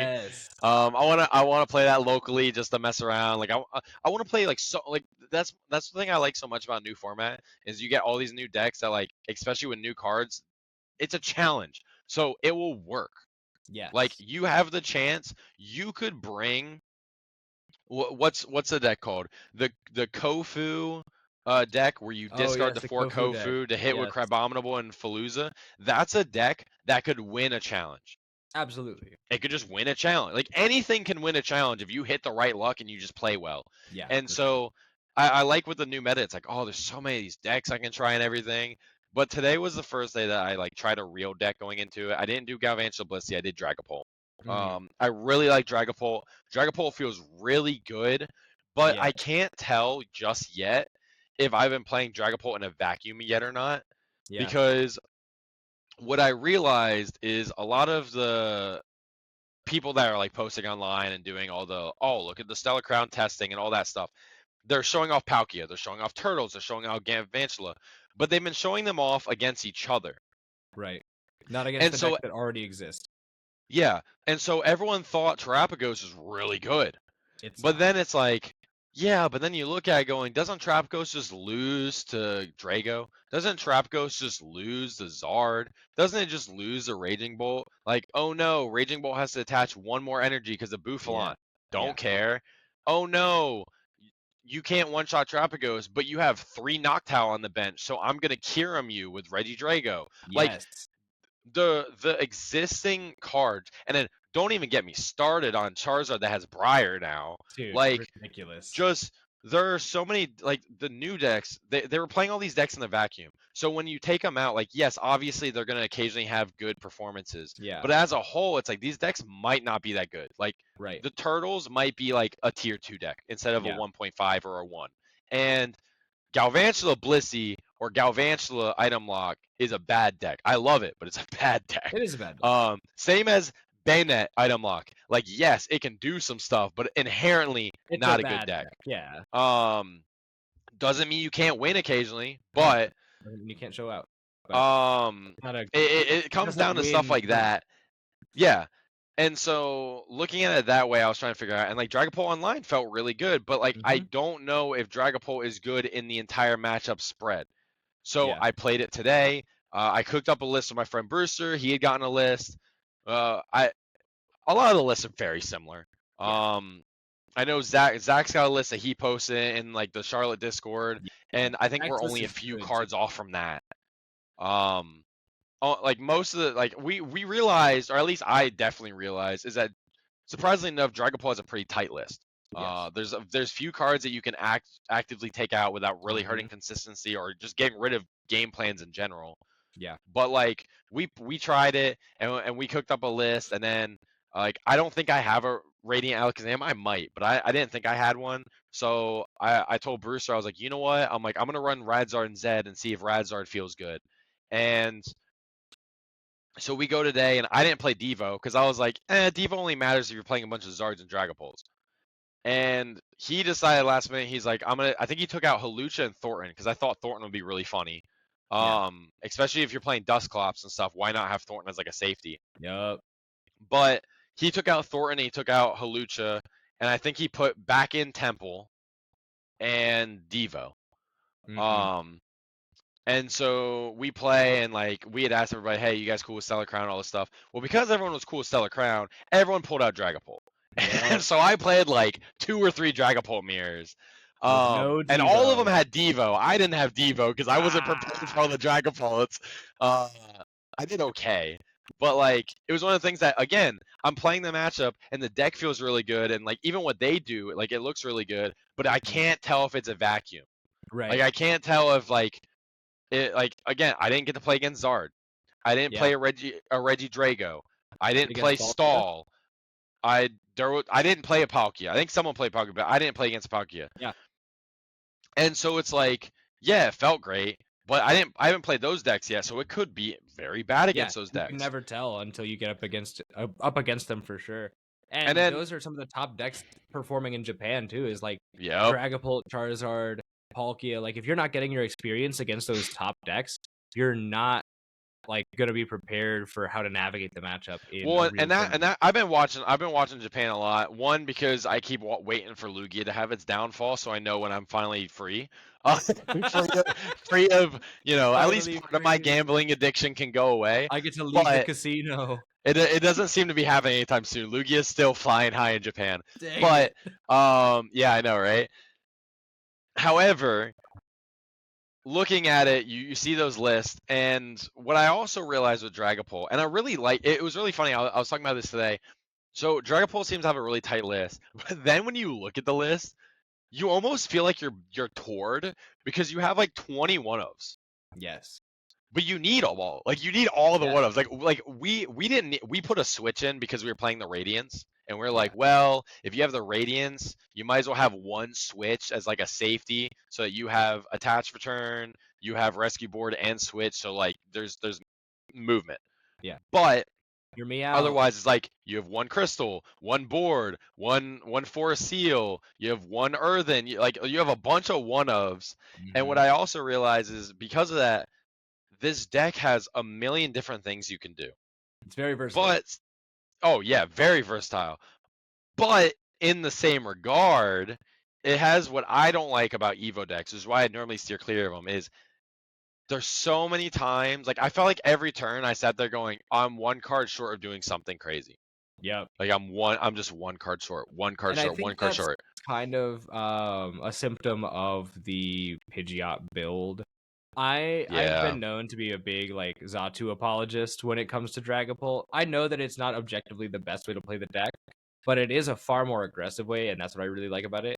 And like when you're almost always getting that turn 2 big pop off when you don't have that one card away moment. Well, that's what I really like about it now, and that's why I wanted to play it today. Was I feel like with Briar and the Crystal and Crispin, you So now good. have the ability to get the same pop offs Yes. as Xatu did, but with Pidgeot, which the benefit there is You just get what now you you want. have a constant quick search. Yes. And so you can get those pop offs. And I got the only one I got to do, and I was very happy about today, was only when I did period. Every other time I missed one, and like that was the thing that like kind of makes me feel a little weird about Dragapult, which is why I want to do a lot more testing with it.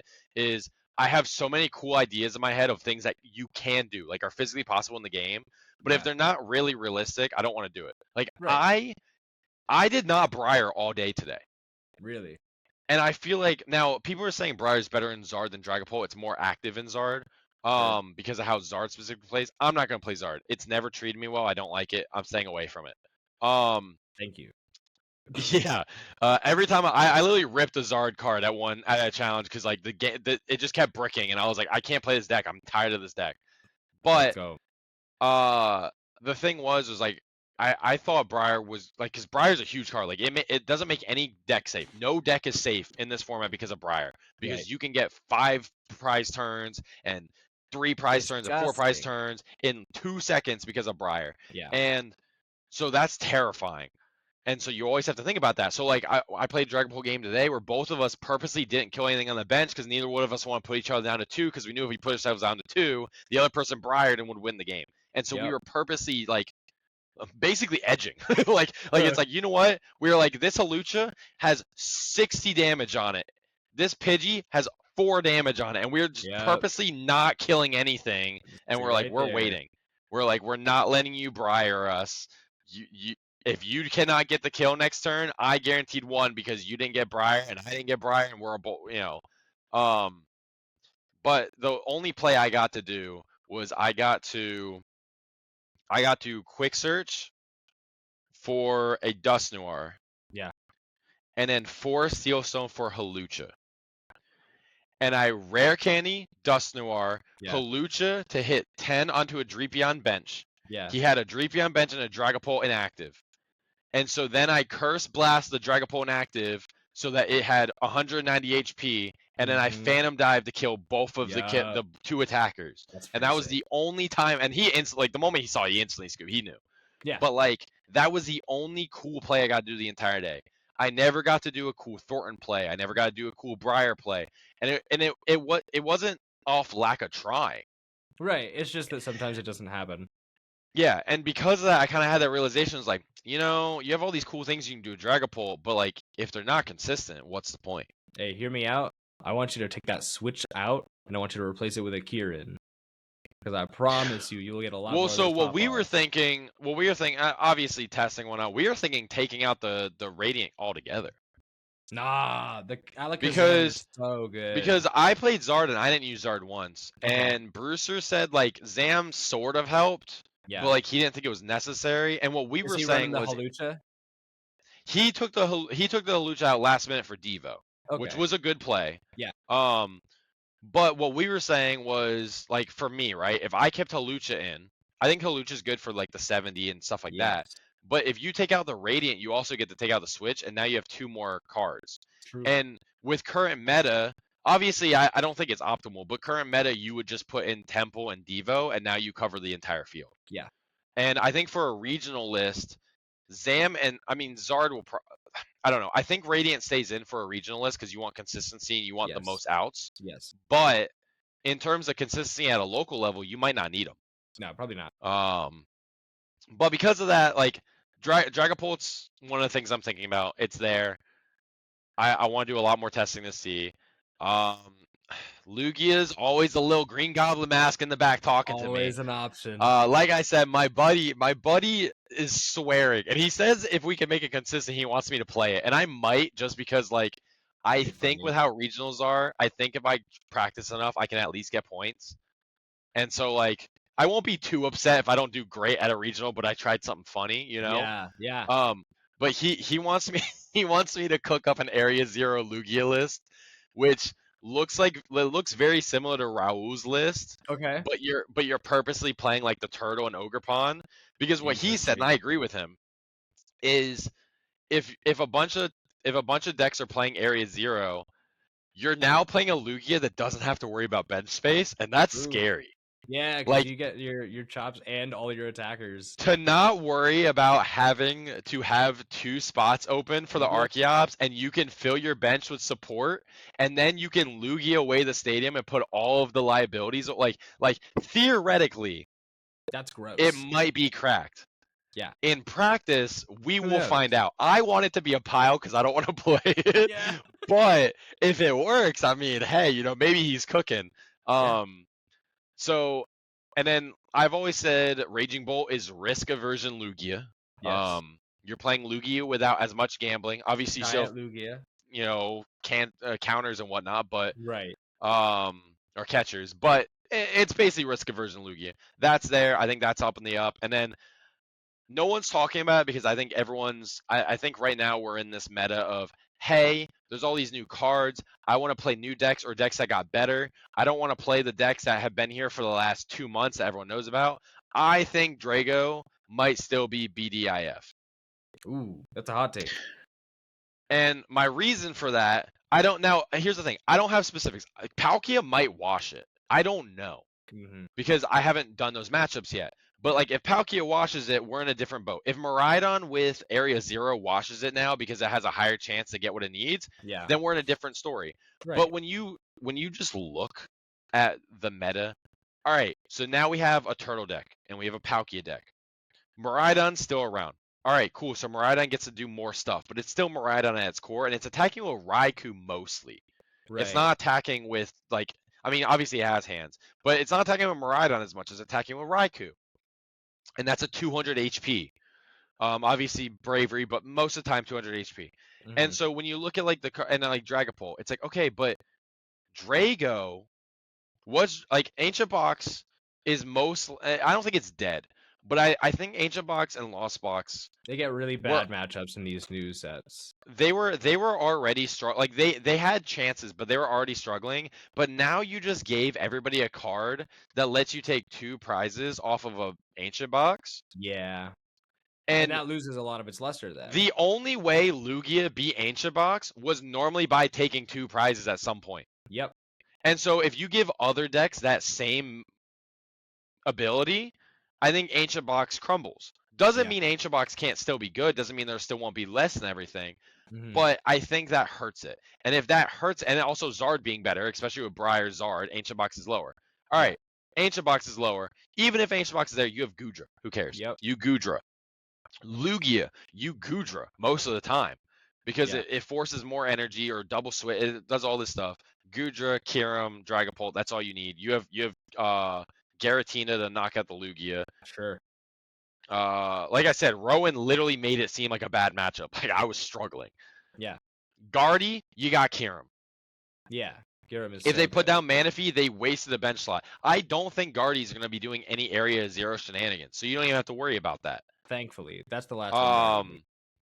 Miraidon might do Area 0 stuff. Fine. They're attacking with Raikou, though. If they're mostly attacking with Raikou, even if it one-shot stuff, you can revenge kill it because it's weaker. Yeah, true. And and also, like, Miraidon at the end of the day is just a 2/2/2 deck, and it doesn't have a lot of versatility. Like, occasionally you're getting a hands-off, but it's very rare. Right. And again, like, it happened today when I was playing somebody. If the generators fail, the deck just falls apart anyways. Yeah. Like, yes, you have the Raikous where, I just need 1 energy and attach. Like, you have that stuff, but you are reliant on these generators most of the time. And so, I mean, heck, Gudra hits for 200. You can just Gudra a Raikou. And so you just Gudra the Raikou, or you Dragapult the Raikou and put damage somewhere. Like, there are so many options. Yeah. Yes, if they get the turbo set up, that's every deck. Every deck loses a turbo if turbo hits. That's just part of the game. Same with Lugia. That's why we had Lugia something hits, it ridiculous wins. like what was it, the Peony build of Miraidon? That's why that ever worked, is because if you can make it work, it happens sometimes. And that's the thing. Like, and I know a lot of people don't like the format how it is right now. I think it's funny. I like it. Lugia, if Lugia just hits, it wins. Turbo, if it just hits, it wins. Like, that's just how the decks are. But you're playing with that. You're playing with those odds. It's never guaranteed. You are literally rolling. Like, people are talking about, we're in the coin flip meta because we got Pokemon Catcher and we got Capturing Room and we got all these cards. And I'm like, who cares? There's not a single deck in the current meta that you're not actually just coin flip. Yeah. Well, Miraidon, generator. Yeah. Ancient Box, Sada. Like every single deck has a certain part of it that is a coin flip that you're doing in every game. It doesn't matter. Yeah, Every deck's like that. absolutely. That's So just just the go into nature it. of a Just card lean game. Is into it. just randomness. Yeah. And I think that's really important. But like, dude, I don't know, man. Drago, it's like the turtles. If the turtles put a bunch of Noctiles, you're just Kiraming all the Noctiles. Who Yep. cares? Yep. Because the turtle, what's the turtle kill? Ogerpon? Okay. Yeah. Cool. So you're gonna boss Ogerpon every turn? Fine. Then they just start hitting with Gudra or whatever, Yeah. and you just go 2/2/2. And even if you don't go 2/2/2, you can do Karam. There's so much stuff that you can do. Yeah. I don't think Absolutely. I don't think Turtle's gonna be good, but again, Palkia. I don't know. Palkia might beat Drago. I Palkia is don't very know good in the numbers. format right I now. don't know any of that stuff. The few times I played Palkia, and this could be inexperience with Palkia, or this could be the deck list. It could be a number of things.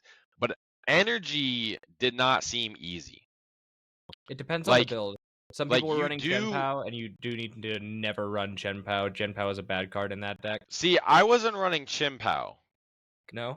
but what I felt uncomfortable with was I felt like if you didn't get like 3 energy and discard and then you were attaching for every turn, Mm-hmm. it felt slow.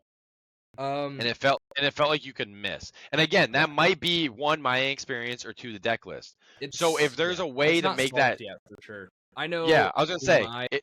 I like running Glass Trumpet and E-Switch to help Yep, fix that. I thought about that. Yeah, Definitely worth considering. It saved me a lot of times when I just couldn't get off the or like I already got off the Star Portal, or I was trying to recover from a Moonlight Shuriken.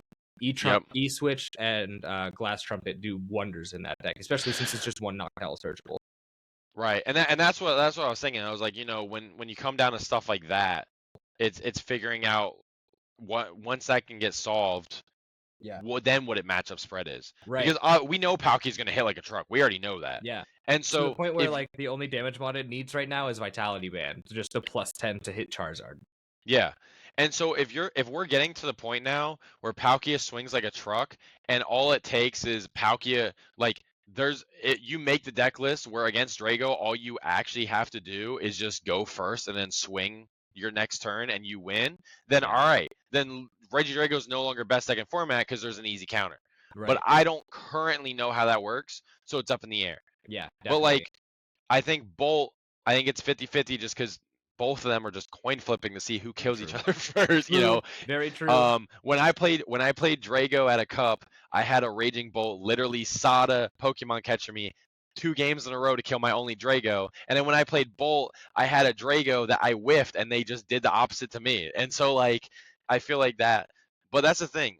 I really think, and I don't know if things will get solved. Obviously limitless, and the top players do one or two things. All the players that like are most likely going to top cut most of the time either openly share what they're playing Yeah. and evolve the meta as a whole, or Hmm. they hide everything in secret. And then all of a sudden, which like I get it, it's a card thing, it's whatever. It bothers me because I want to like reach that secret society in a way Yeah. because Absolutely.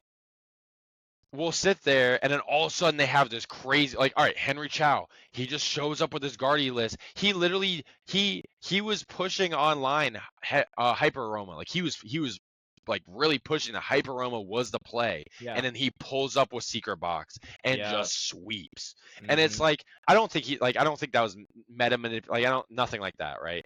But like Right. what I'm saying is like a lot of these players like I don't they get this testing and they find something and it works. Like at Worlds, like I wasn't testing for Worlds. I helped people test for Worlds, but I wasn't testing because I wasn't going.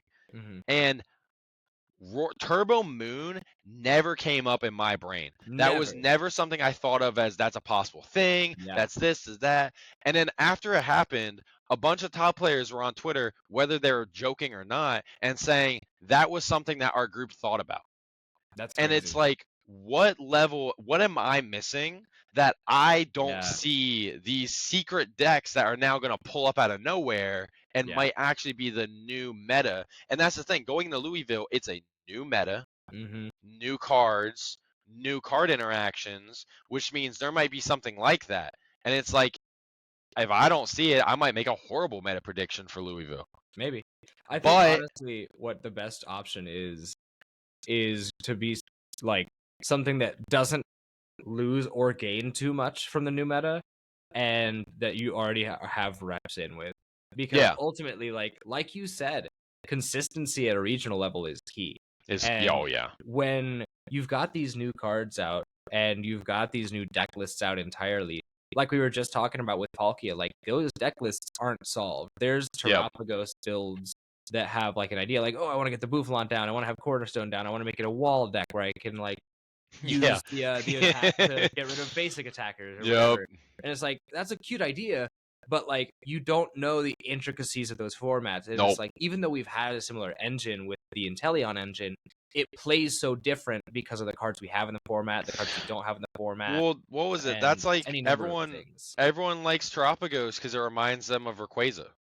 Yeah, true. And I didn't play during that. I'm Hmm.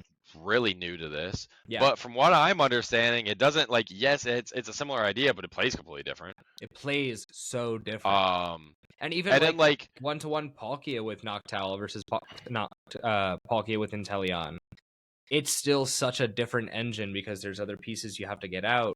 yep. Like there's pieces that you have to think ahead about, like, oh, do I get more aggressive with my stadium to make sure I can get more parts of my engine up and running, or do I save that and hope that my Well, opponent's not going to that's dump the it? thing. That's the thing I think is really interesting, and that's I didn't hear a lot of buzz about it, and I didn't look into it, so I don't know. I've always found it very entertaining, whatever Tord does at every tournament, Yeah.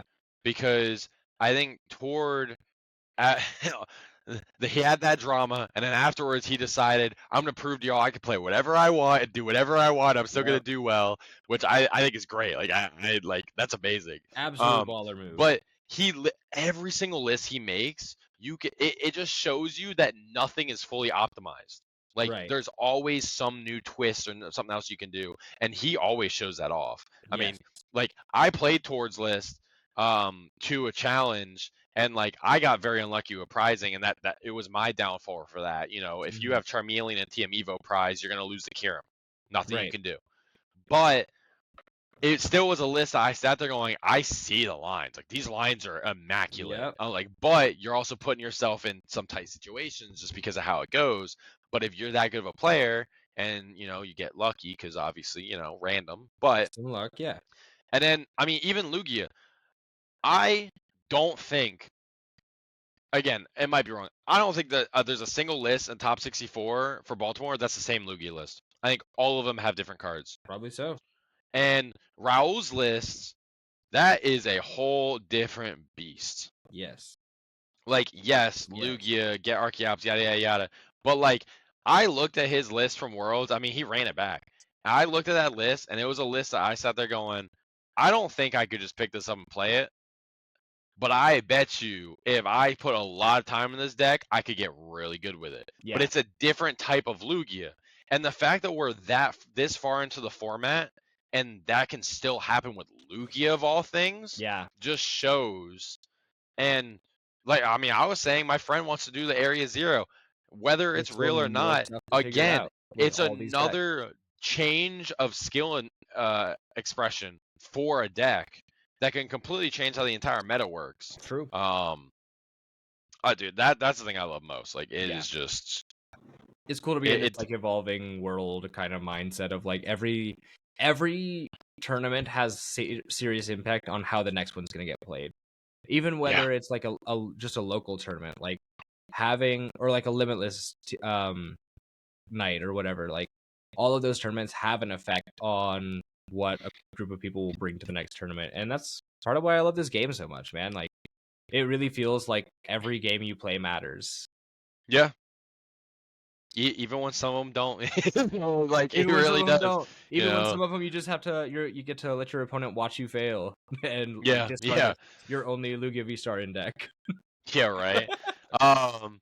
That's No, awesome. yeah. I think that's the biggest thing, and I joke about it for so much. Like at the end of the day, man, this is a children's card game. So true. It's not hard. Eh, Like, maybe. no, it's not hard. Like, obviously, when you are a full-time working adult, for those of us that are in this community that, like, let's say you got kids and you got, Yeah. fiance, wife, whatever, full-time job, Yeah. like, it's harder because you got less time, right? Right. But If at you the got end of the time. day, this is a game made for children. So Whether true. we treat it like that or not. Yeah. But it is so insane because it is constantly evolving, constantly changing, but it's not hard to pick up. Not at all. And Not at all. I think that's the best thing. Like, I always like joke, like, there are Yu-Gi-Oh players and like Magic players that, like, they'll be playing at Gamers Alley and they're like, yeah, like, I really gotta switch over to Pokemon so that I can start getting these free wins because, like, oh, that's so easy compared to what I'm playing. And I sit there going, that's not how that works. Like, That's you're not not how just that gonna works. cross over just because there's X top player that switched over to Pokemon and started doing well doesn't mean you will. Right. However, if you put the time into the game, oh yeah, 100% you can You get can do decent well. at the game quickly. Yes. But because it's a card game, you have to realize that at the end of the day, you're gonna have, and it took me a while.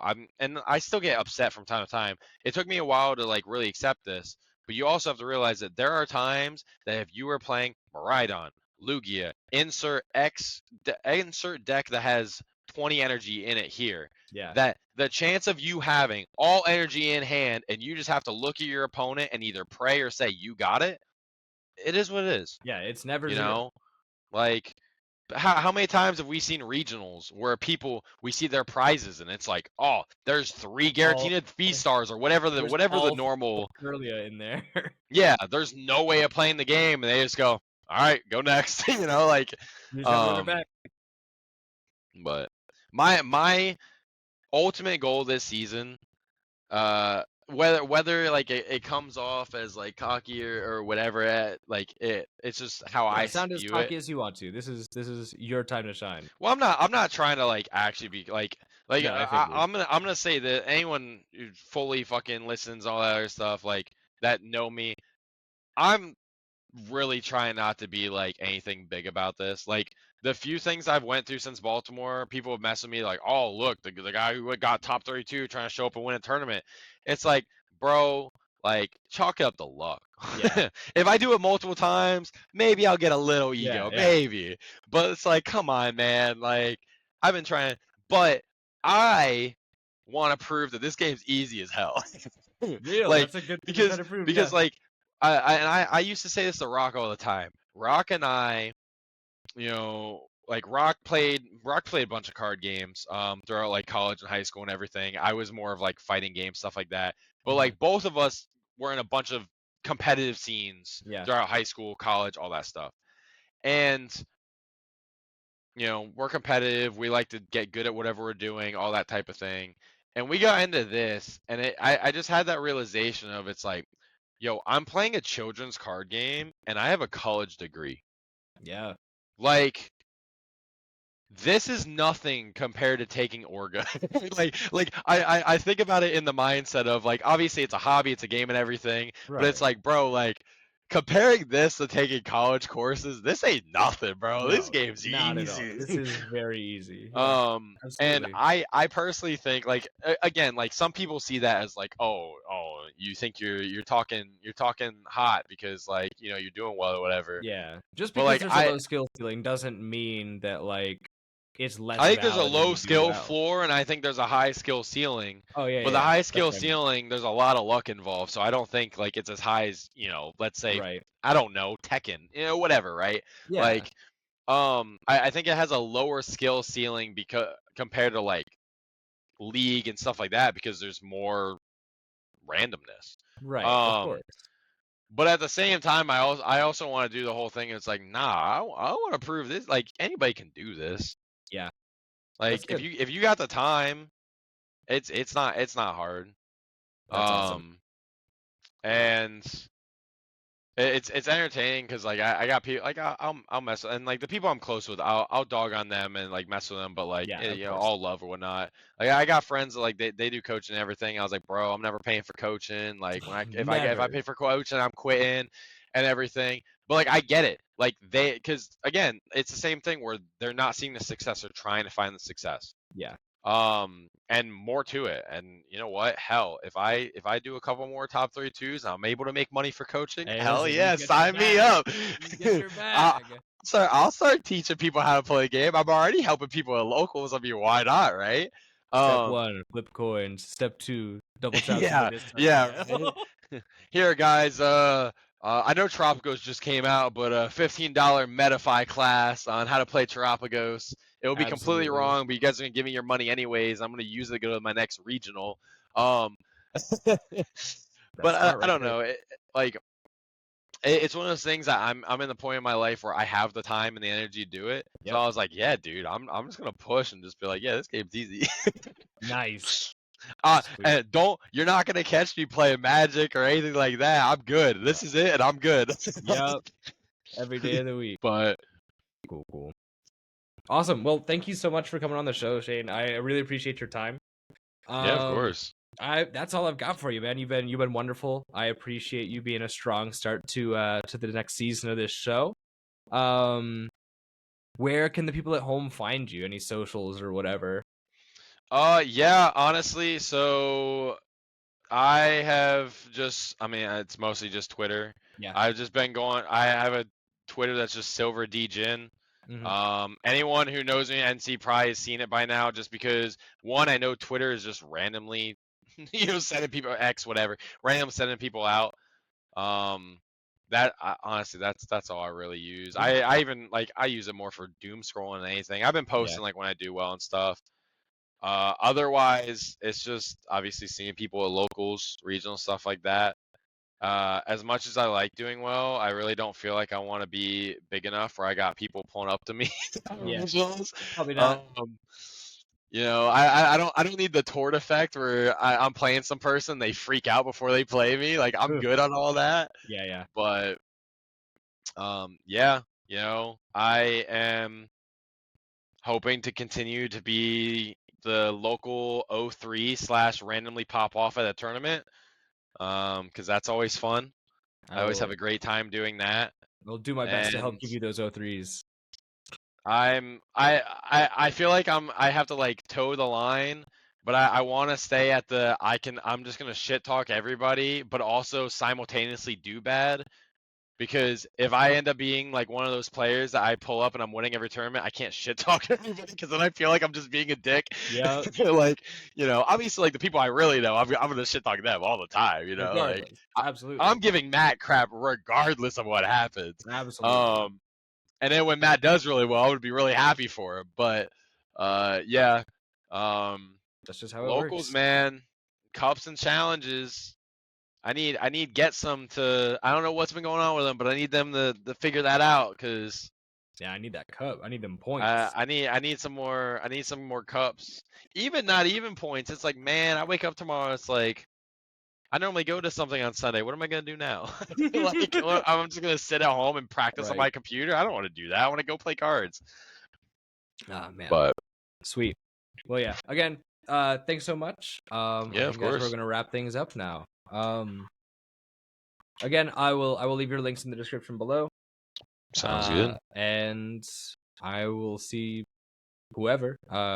This will be a good time actually to do the YouTube. If you've enjoyed this, please leave a like, subscribe, follow Shane on his Twitter or X or whatever. And have a good night. And I'll see you on the next one. Peace out. Peace out, man.